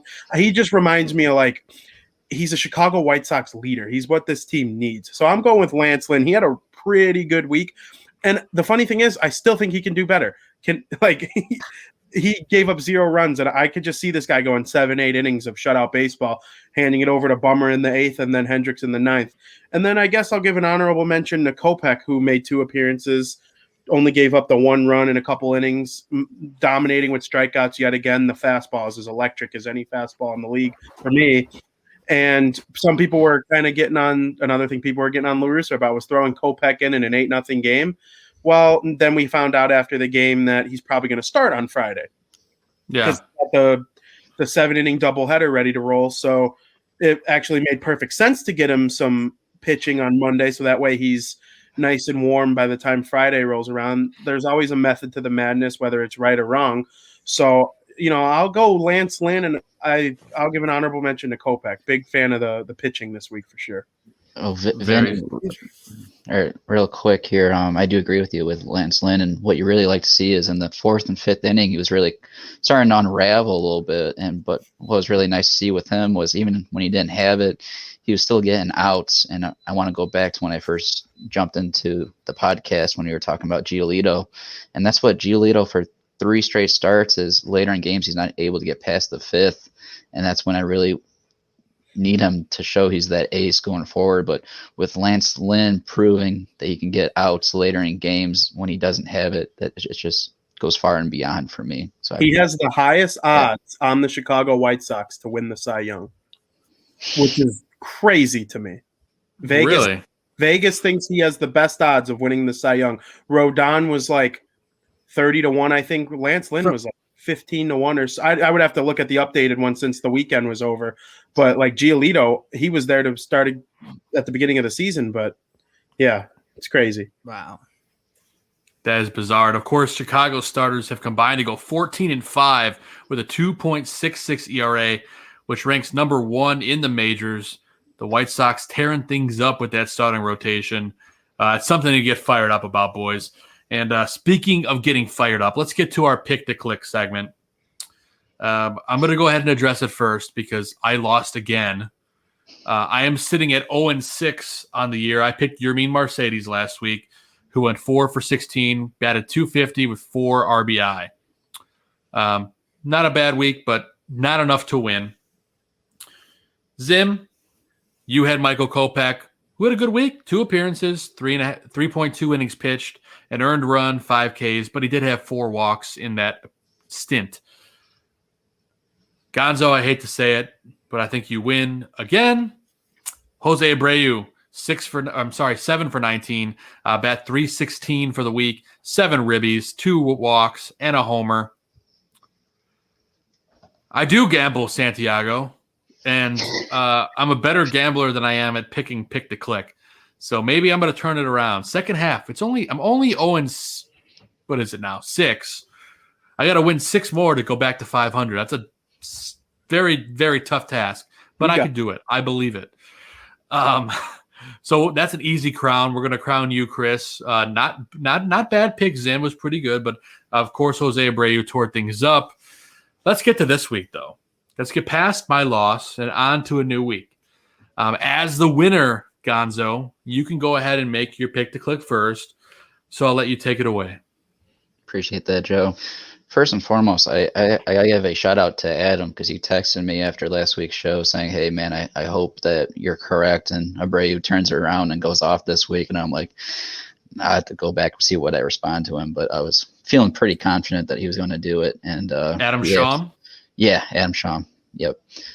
So shout out to you, Adam. It looks like I was right there. And I'm going to jump on the repeat train, kind of like what I did with Timmy, but I'm going to ride the hot hand here because I really do feel like he's going to continue it and keep on rolling. MVP is my pick to click, Jose Abreu. And surprisingly, Zim, I really thought you were going to choose someone else last week than Kopech because I think Kopech would have been the right decision for this week with a doubleheader start coming our way, likely. So maybe you'll choose that, but go ahead, table's yours, guys. There's still time for the boys to pick. We'll give our new White Sox brother-in-arms, Vinnie, the chance to go second with his pick to click. Vinnie, who you going with this week? I appreciate it, guys. I was thinking about Michael Kopech. He's probably my favorite player just because Chris Sale was my favorite player. So I've always kind of leaned towards Moncada and Kopech. They're the 2 most recent jerseys I bought, but I'm actually not. I'm going to veer in a direction I didn't think I'd go. On Wednesday, the White Sox play the Twins, and J.A. Happ is starting, right? And he's got a 1.91 ERA. He's 2-0. He's actually had a really nice start. And we all laughed at the Twins when they made that signing. Yes, we did. This is going to be the game where Happ gets tagged. I wholeheartedly think the Sox are going to drop 8 or 9, maybe 10 on him. So, I love it. And Dallas Keuchel will be on the other side. And whenever you kind of get off to a good offensive game, the pitcher kind of tends to relax and you just make his pitches and not worry too much about being under pressure. I'm going Dallas Keuchel. I'm going to take Dallas Keuchel. I think he can get through the Twins lineup, who's going to be missing Buxton this week. You know, he might be out for the foreseeable future. So, and they're struggling right now. It's a fragile ball club, and I like the White Sox to give Happ his first loss on Wednesday. I sure hope, obviously, as a Sox guy. But, yeah, I'm taking Dallas Keuchel. I love it, Vinny. Going with the pitching. First time ever last week, Zim took the first pitcher in this segment. So it's nice to see Beck. Second? When did you take it? All right. I took Liam Hendricks first week of the season. You're right. You're right. Because they're not everyday players. They kind of have to have that one dominant performance. Yep. Like a guy hitting 2 home runs can't outweigh it, you know? Yeah. That's be bold, man. Be bold. Cease 2 starts likely this week, man. No, I'm sticking with Kopech, actually. I'm going to go Kopech again. You called it earlier. He's got a good chance of getting a start. And if he doesn't get a start, he's definitely going to get some action this week for sure. Like, there's no question about it with a doubleheader in the mix. And what is it? They play every day after today until we see each other again. So he's definitely going to get some work. I think at least 3 appearances. If he can put together 5 good innings worth of work out of those 3 appearances, I think I got a good shot, you know? So he gets like 5 innings and 7 strikeouts. Like, I think that's noteworthy. As long as he doesn't give up 3 home runs in the middle of it. I like the pick a lot. All right. So that leaves it with me. I'm 0-6. I gotta find a way to get back into the swing of things here. I think I'm gonna go double repeatsies again. I'm gonna go with Yermin Mercedes again, because I see like his bat's starting to heat up again. He had a couple off days in the National League, which you guys told me last week, but I still picked him anyway. But he's starting to heat up the last couple days. He's got some really juicy pitching matchups, and I think he's probably going to play almost every day over the next week and a half. So he probably won't play both games in the doubleheader, but who knows? I think Yermin's going to have a big week. He's getting hot. He's going to be at bat with runners in scoring position. I think the Yerminator starts firing on all cylinders again. He raises his average higher. I think he passes up Mike Trout with that batting average by the end of the week. I'm going to go bold here, boys. Are they raising the attendance too? I believe it goes up to 60%. Yermin seems like a guy who benefits from that. He loves people. Like, he talks about himself in third person. Like, Yermin fans love to watch him play. Like, he just seems to be the kind of guy who would feed off some extra fans. Well, that's like when he was eating the burger. We had the video on a couple weeks ago. He goes, with there is no fans. There is no Yermin without the fans. There is no fans without Yermin. And yeah, how was it? It was pretty good. It was a billion calories. Like, you were eating it and you were like, if I eat one of these every single day, I'm dead. It was just so good. It had like, he's Dominican, right? It just had some like Dominican spices, and I don't know exactly what was in it, but it was delicious. I loved it. Dude, I love it, bro. So I'm going to ride that Yerminator trade for one more week and hopefully get a victory in my pick to click. So I'm excited about it, boys. So we got our picks to click. I'm going Yermin Mercedes. Zim's going with Michael Kopech. Vinny with Dallas Keuchel. And Gonzo's riding the bus, hanging on with Jose Abreu. That seems to be working for him so far. We're going to wait and see what happens. Let's move on, boys, to the next segment here. We're going to talk about the upcoming schedule and kind of some of these matchups coming up in what we call the White Sox Weekly segment.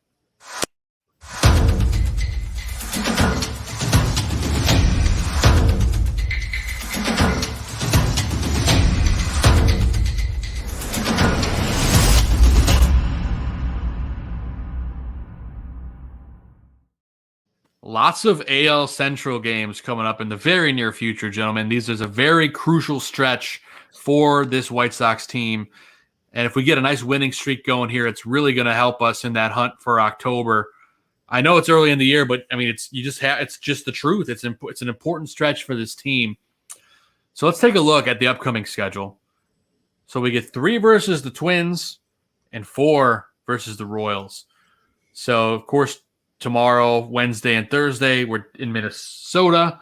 And I'm sorry. Wait, they're home, aren't they? Yeah. Yes, they're all these games are at home. I'm not used to saying that. They've been on the road. It feels like forever, but it really hasn't. Of course, we got Minnesota coming to town 1, 2, 3 days. Then the Royals. I'm going to Saturday's game, so I'm getting my first game of the season. I'm pumped up about it. I'm hoping I get a good matchup. But let's be honest, boys. This Minnesota's Twins team is kind of limping, and we got to really hit them while they're down. Yeah. And let's take a look at some of these pitching matchups. Gonzo, I'm going to let you speak to this because you're our pitching matchup guy every week. And then, of course, Vinny can chime in too. Let's take a look at what we got going on tomorrow at home here in Chicago at the Guaranteed Rate Field. You mentioned it. It's Dylan Cease. Take it away, Gonzo.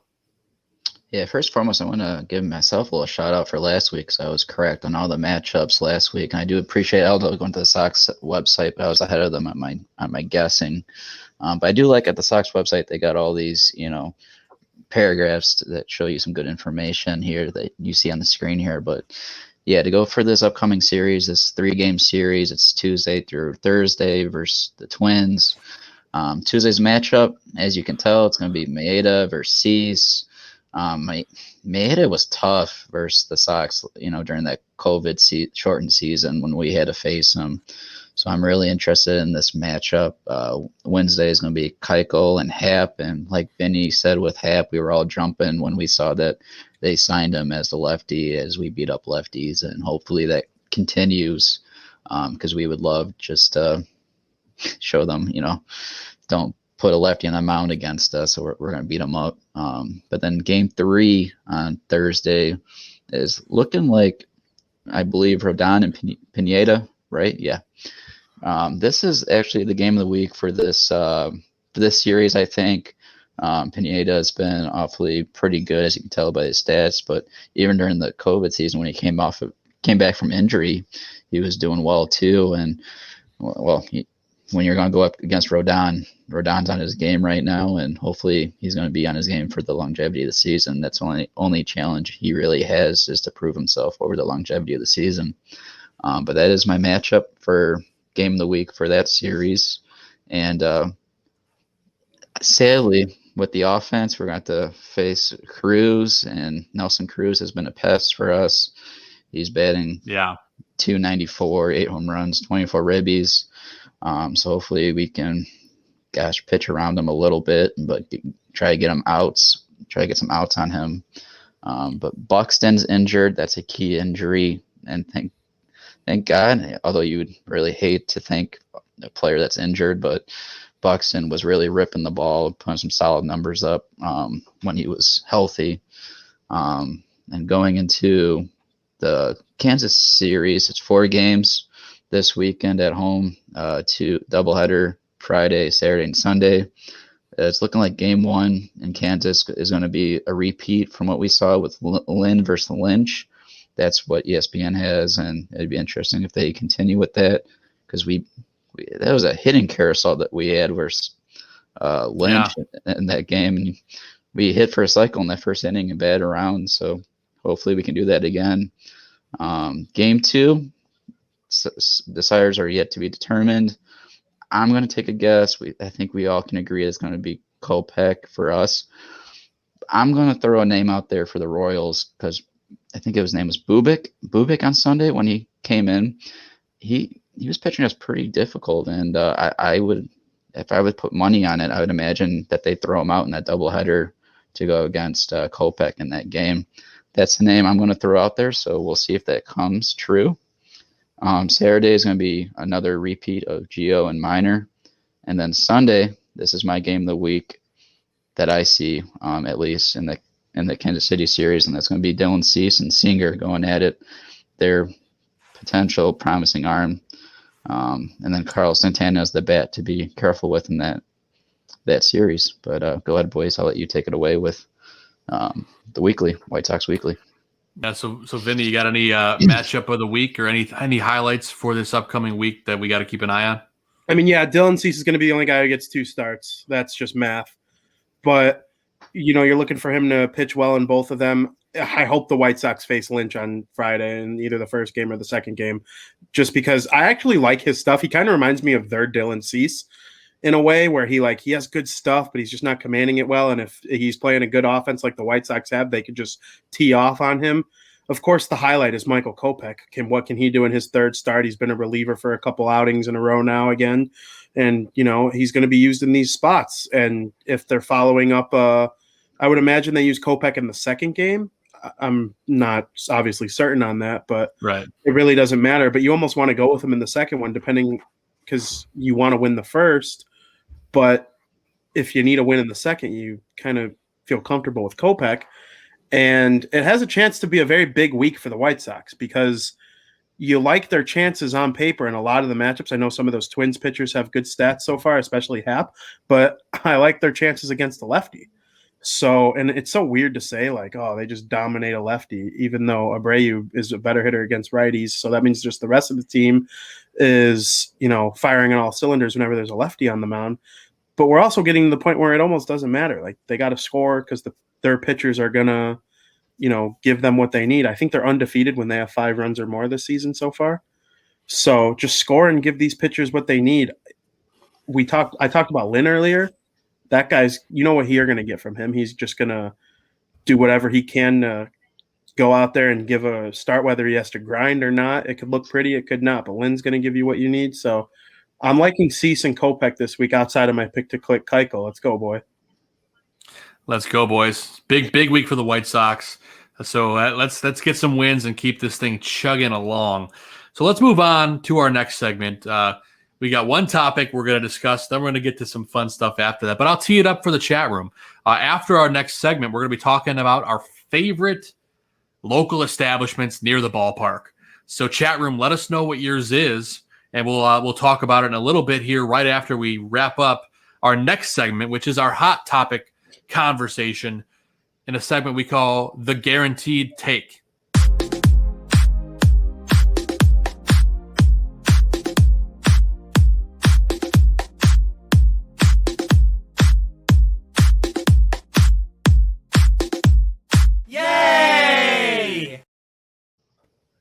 Yay or nay? We got to go here. So we've got a hot topic for the day, and it's been something that, Liam Hendriks has been one of those people this year that has been hot or not. He's been kind of like straddling the line. He's been great. He's been mediocre. He's been horrible. I know it's early in the year. This guy's got electric stuff. People are saying they shouldn't have given him the contract, yada, yada, yada. The main question this week is, has Hendriks lost it, gents? What do you think? He's got 6 saves on the year. His ERA is not that horrible. I'd have to double check what it is. I think it's like 3 point something at the moment. I'll pull it up and give you an exact number in a second. But Chris Gonzalez, has Hendriks lost it? No, I don't think he's lost it. I actually think he's coming around a little bit. I know he got into a little jam this past week and with Kansas City.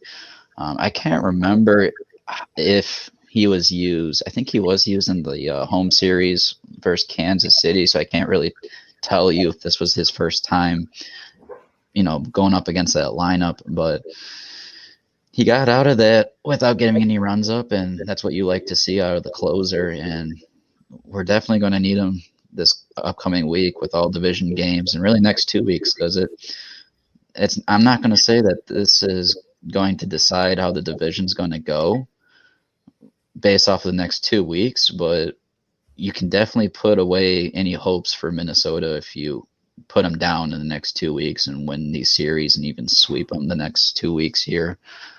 But division games are always likely are going to be close and going to have to use your closer in the bullpen. And, I hope he's ready to go. I'm not saying I hope. I know he's ready because his confidence is through the roof when he's on the mound and he's always yelling. And I love him as a closer, and I'm glad we signed him to that deal that we did. And because, look, just face it, you saw what happened to Colome. Signs a 1 year, $5 million deal in Minnesota, and he just got beat up.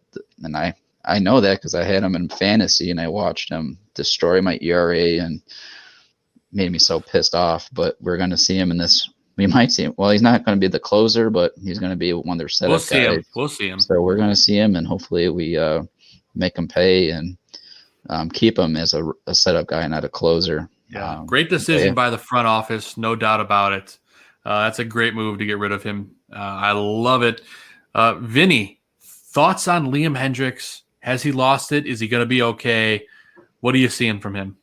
Yeah, I definitely don't think he lost it. He's one of the best closers in the league for me still. He certainly needs to stop giving up the home run. I think it was 1 out of every 14 fastballs was taken yard. And Cody Hoyer's kind of dealing with the same thing right now, but nobody talks about him because he didn't sign a $1 billion contract over the offseason. But like Hoyer and Liam Hendriks have incredible amounts of arm talent. So I definitely think as the season goes along, both of them kind of lower the home run total. And if the home runs stop coming for the opposition, then they're looking good. So I have no issues with Hendriks. Do I want the home run ball 1 out of every 14 fastballs to stop? Yeah, I do. But, maybe he's tipping the pitch right now, like I brought up with Giolito in that game against Boston. Like, you clean that stuff up and you're back to being the elite closer that we all know he can be. So I'm confident in him and Hoyer. I know Hoyer wasn't part of the question, but he's dealing with the exact same issue that Hendriks is right now. So definitely going to be interesting to see going forward. But I like Hendriks. I'm kind of thinking if you're looking at it as the front office had a choice, Colome or Hendriks, that's no brainer. Yeah. No brainer for sure. And he still has 6 saves, 21 Ks. His ERA is sitting at 3.55 with a whip under 1. But gentlemen, Zim, before I toss it to you for your thoughts, I got to throw this to you guys because you guys, I think, play fantasy baseball. So I got to get your thoughts on this, all right? Vinny, specifically, you're probably going to roast me, but I needed a closer really bad, okay? My closers all got hurt, yada, yada, yada. So I picked up at the start of the year off waivers, I picked up Michael Kopech, eligible as a reliever and a starter, okay? Which just switched on Yahoo for me. Yes, it just switched like for me in time to trade him. Yeah, it's fantastic. So then I also have Zach McKinstry, who's the second baseman utility guy for the Dodgers. I traded both of them, package deal, got Hendriks and Mitch Haniger from Seattle. I needed an upgrade. Did I get roasted or do you like it? You traded Kopech away? Yeah, Kopech and McKinstry. Yeah, for me, relievers have no value in fantasy baseball unless they're a closer. Because what are they going to do? Lower your ERA a little bit? Unless they give you a save or a win, they got nothing for me. I actually have Kopech on my team in the instance he's a starter. As soon as he's no longer getting spot starts, I'm dropping him.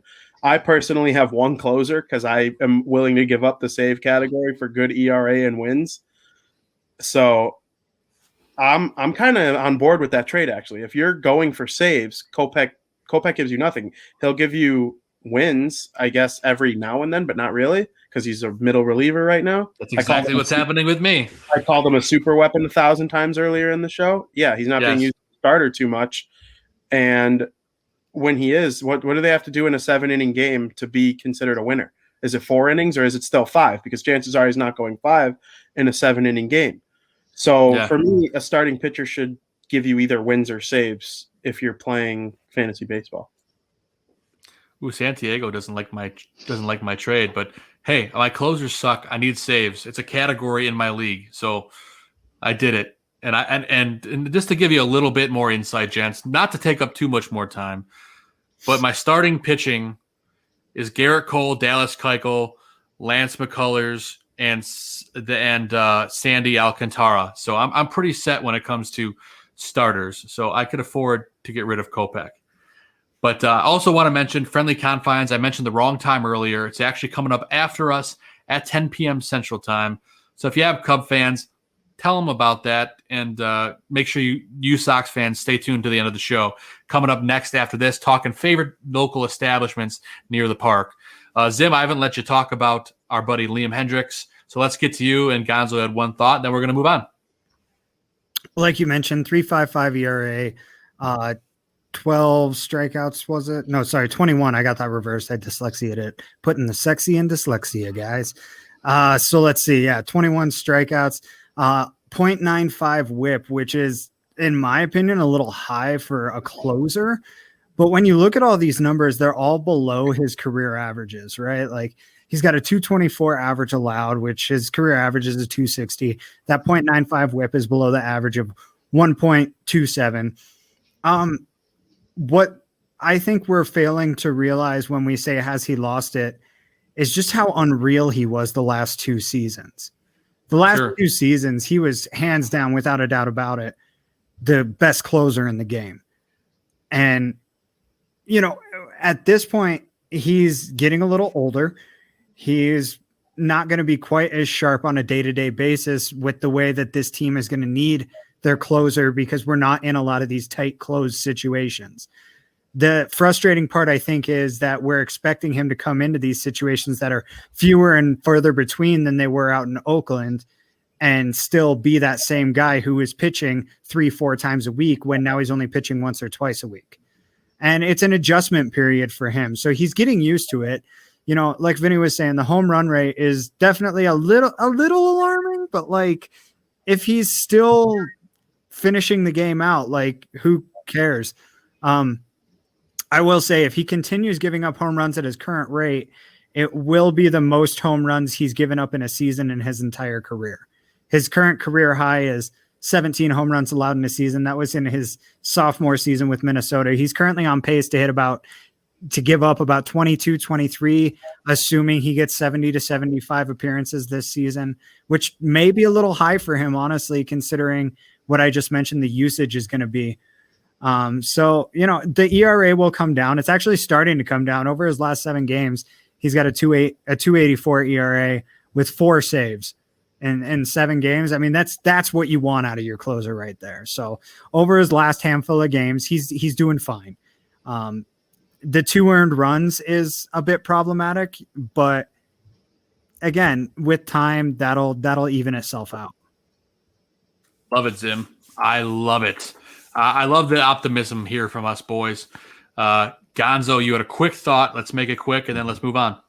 Yeah, first, Bearstown, he corrected me from the chat there with that game on, I think what he said, April 14th when Hendricks blew that save, but I believe he also got the win kind of big after that, going to extras, I believe it was. He did. So he did the job there, even though he blew it. He came back, got the W. Magical, right? The yeah, Magical game? yeah, that game was, yes, exactly, Vinny. But my quick shout out, or quick keynote here to add here, that I had to mention, and I forgot to say it in White Sox Weekly, but we're getting back off the DL from this past weekend.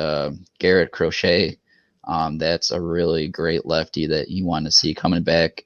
Hasn't pitched though. He came off the IL Friday and hasn't pitched all weekend. So that's interesting to me. They're probably knowing Tony, they're probably being precautious because we've seen how precautious they've been with guys that have been injured.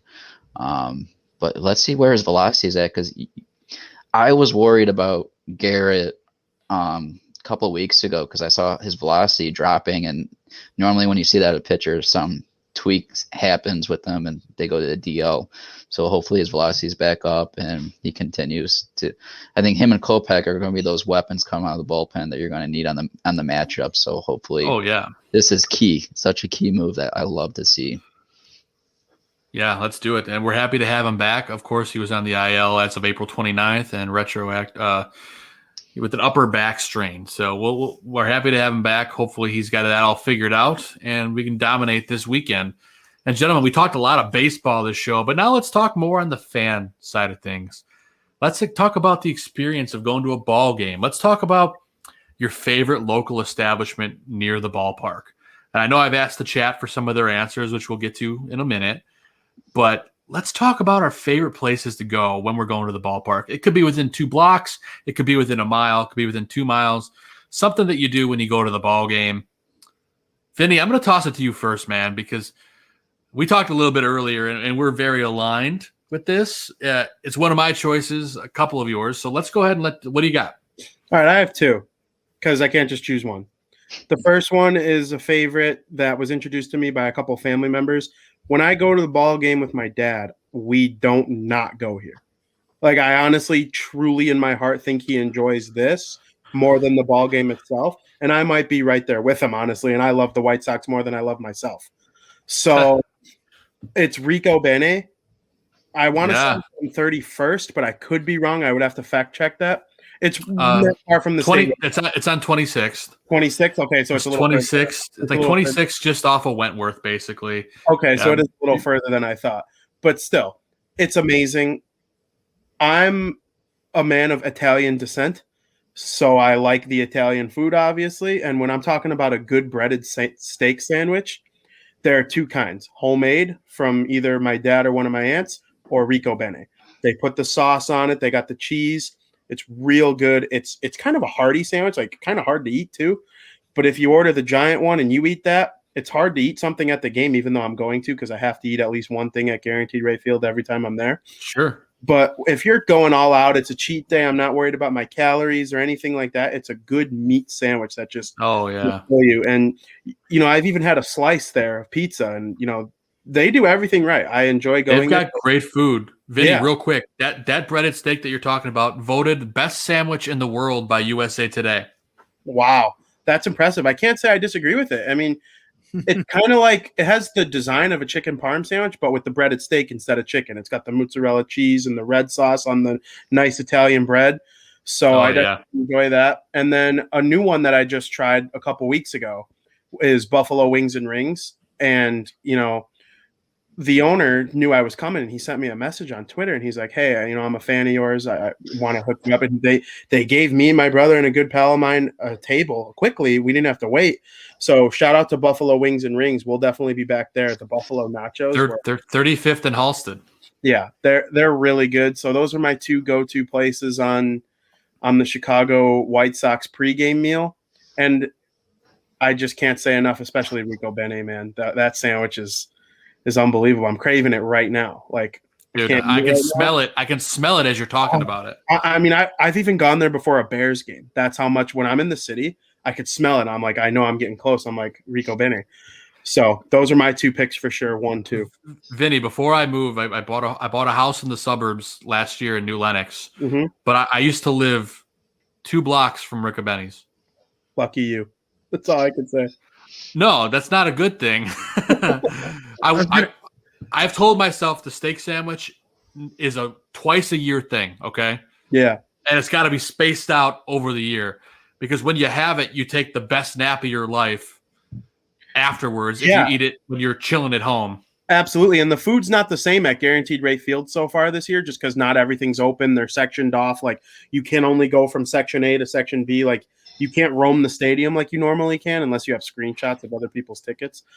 But so the pregame meal is important. And I tried the Yerminator burger on one game and then went to Buffalo Wings and Rings, another one. So game number 3 that I go to this year is almost a guarantee that I'm going to Rico Bene.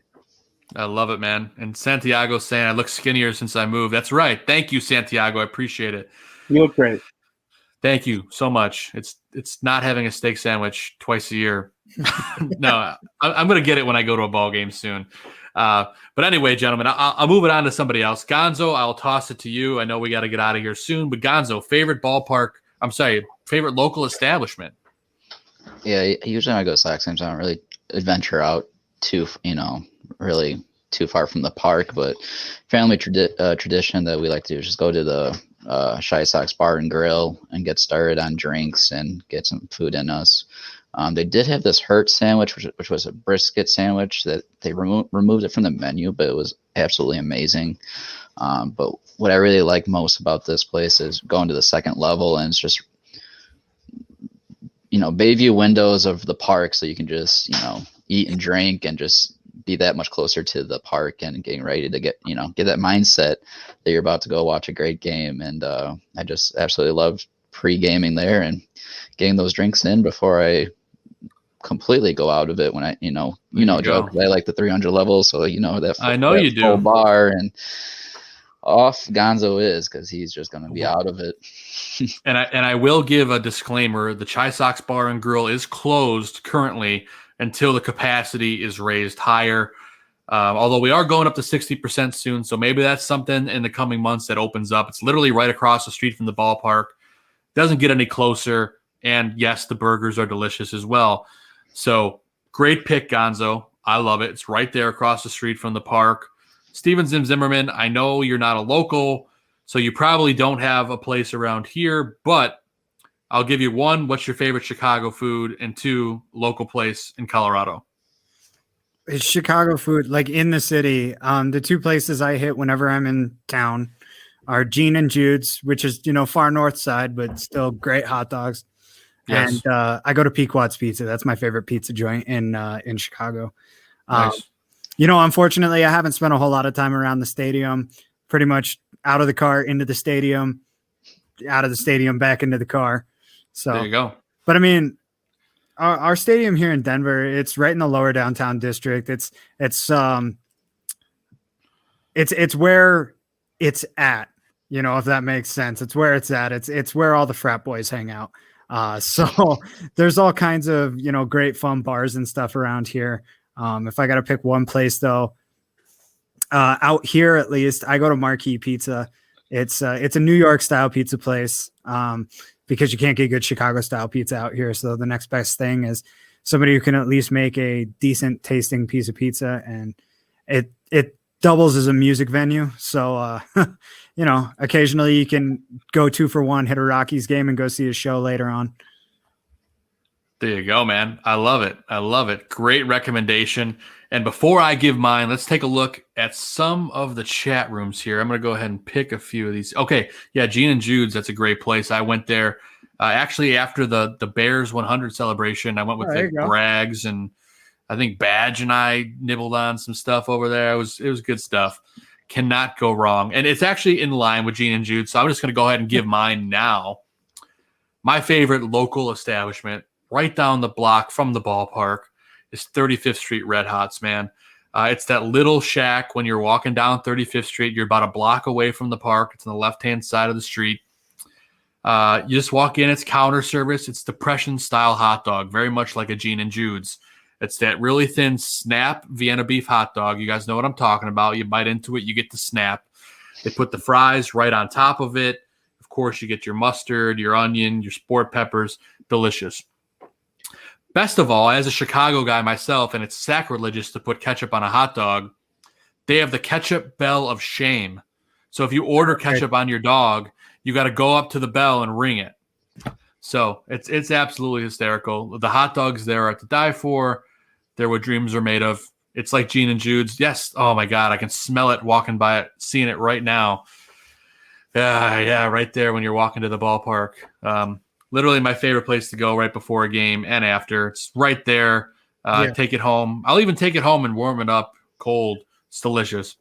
No, that place even looks familiar to me, and considering how many times I've been there, like that just shows you how iconic the shop front is. When me and Joey were at the game last week, we were driving past it. We were in Lot E, so it's like, a little further from the stadium, but still right there. And we turned right out of Lot E and we see it. And my friend Dylan's in the back seat. And I'm like, you won't get out of the car right now and go buy 4 or 5 hot dogs. And he was like legit about to do it, but we were heeing and hawing about it. And then finally we were too far and on the highway. And so I think next time we're going to give it a try for the first time. I see Joey in the chat right now saying, I'm so mad we didn't stop. 1,000% we're stopping next time. You could bet all your money on it. Oh yeah, you got to do it. It's great. You get the dog with the hot dog. I'm sorry, you get the hot dog with the fries right in the top. They roll it all up. That's the best, especially if like they win. You're like, that's so Chicago. Like I know. Yeah. Like my wife said, chef's kiss. Delicious. Yeah. My honorary mention is if you go a little further down 35th Street past Halsted, it's Phil's Pizza.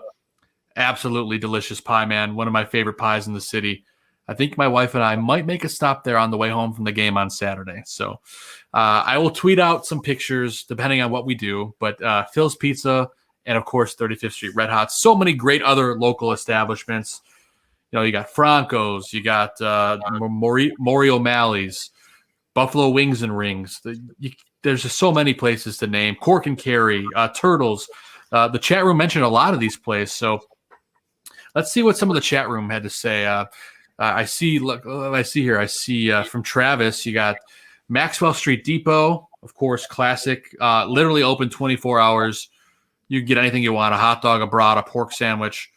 It might upset your stomach, but it's going to be delicious and it's great drunk food. Mitchell's Typical Ballpark. I'm sorry, Neighborhood Bar in Cork and Carry, right by 35th. I'm sorry, right by 33rd, by like Armour Park over there. So classic, good food, good drinks, cannot beat it. Gentlemen, we talked a lot of stuff this show. We do have Friendly Confines coming up right after us at 10 o'clock. We went a little bit long. We made everyone hungry. Yes, you're very welcome. And when we do meet up at a game, gentlemen, whether it's the 4 of us, whoever we can, we're going to go grab some of these eats, grab some drinks. We're going to have some fun. Are you going to I know you guys go.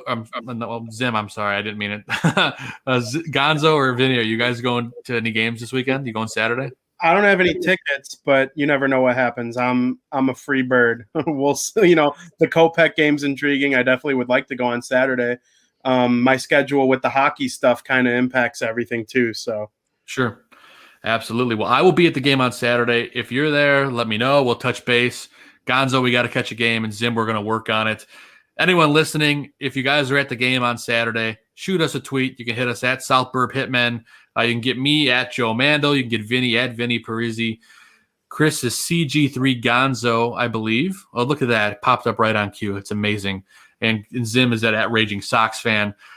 We do appreciate everyone for hanging out in the chat with us all night. It's been a great show. A huge thank you to our guest, Joseph Santello, who talked with us at the stop of the show. And, of course, I got to thank Vinnie Parise for stepping in. He's going to be hanging out with us for the foreseeable future. Great talking ball with you as always, man. Absolutely. I appreciate it so much. Zim, congratulations. Thank you. I'm very happy to be here, and I love every second of it. I think it was a great show. You guys do great work, and I'm a big fan. I appreciate it, man. Any last-minute shout-outs, Vinnie, before we get out of here? Shout out Joey Parise, my brother. We've been working really hard on getting these shows off the ground. Kind of an easy answer, but I got to do it because we've just been putting in all the work, and it's been successful so far. And, of course, Mom, happy Mother's Day. We'd be nowhere without you, Dad. It's great. So thank you to everyone who's helped us get here, and I'm happy to be part of the network. Amazing. Gonzo, last shout-outs before we cruise on into the sunset. Yeah, I hope everyone in the chat had a great Mother's Day with their moms. And Zim, I hope to catch up on your news here. But again, congrats to you. 2 key mentions I want to throw out there from Twitter. Well, Adam, first off, for the text me after show last week, but also he's been pretty constant on liking, retweeting, and just posting in general on Twitter about our show. And yesterday, Gabriel, I don't know his last name on Twitter, but Gabriel shout us out. Silva, was it? Okay, I think so. Yeah. Gabriel, a shout out to you. We appreciate the kind words, and that's just really anyone that shouts us out. We really appreciate the kind words that anyone has to offer us, or any advice for the show. We appreciate the chat. Thanks, Vin, for coming on, and I know we're going to continue to have you on, for the upcoming shows here. It's great to have you, and boys, let's expand that division lead. What do you say? Let's do it. I'm all for it. And of course, the man with the child nearby, coming soon to a theater near you, Steven Zimmerman. Any last minute things before we say goodbye? I tell you what's coming soon to a diaper near me, right? But no, big old turd. No, I want to give a shout out to oh my God, Mike Schaefer. Sorry, the swag shop man. He's been doing great work out there. We've got our little commercial that we had. I'm wearing my hat tonight, and honestly, this has become my favorite hat. I'm wearing my snapback and my hoodie on like a daily basis at this point. They're super comfortable, super durable. Like, I don't mean to just sound like I'm kissing ass and trying to hype up our own merch, but honestly, like, this has become the most comfortable hat that I wear. This is my daily go-to. I spent $100 on Bears hats last year, and I don't wear them because of this hat now. So, it's very high quality. It's very comfortable. I really think that if anybody out there wants to order anything, you're not going to be disappointed with it. So go buy some merch, put some money in our pockets. There you go. deepdishtees.com/barroom. You can head over there and get some swag from all the great shows in the network, including Bar Down Blackhawks, of course, South Burbs, Hitmen, and all the other great shows on the network. Even the Friendly Confines, our boys that are starting here at 10 o'clock, not too far away if you have any Cub fans. Before we get out of here, though, I do want to tell you guys, we have an amazing guest on the show next week, and I got to promo it right now. Ozzie Guillen Jr. will be joining us on the show next week. You heard it here first. We're so excited to bring him on the show, talk some White Sox, talk a little bit about his dad. It's going to be a great show. You're not going to want to miss it. Next week, that's going to be May 17th, Monday night, 7:30 p.m. Central Time, right here on the Barroom Network. How about that, boys? That's going to be a fun show next week. We cannot wait for it. Thank you to everyone. A huge shout out to my wife and my dog, Maverick. I love you guys. And everyone that tuned into the show, I love you guys and appreciate you guys for supporting us all year long. With that said, gentlemen, that's the show for tonight. We will see you guys next week with Ozzie Guillen Jr. Have a great week. Go White Sox, and let's get that division lead even higher. I love it. We love you guys. See you next week. And this ball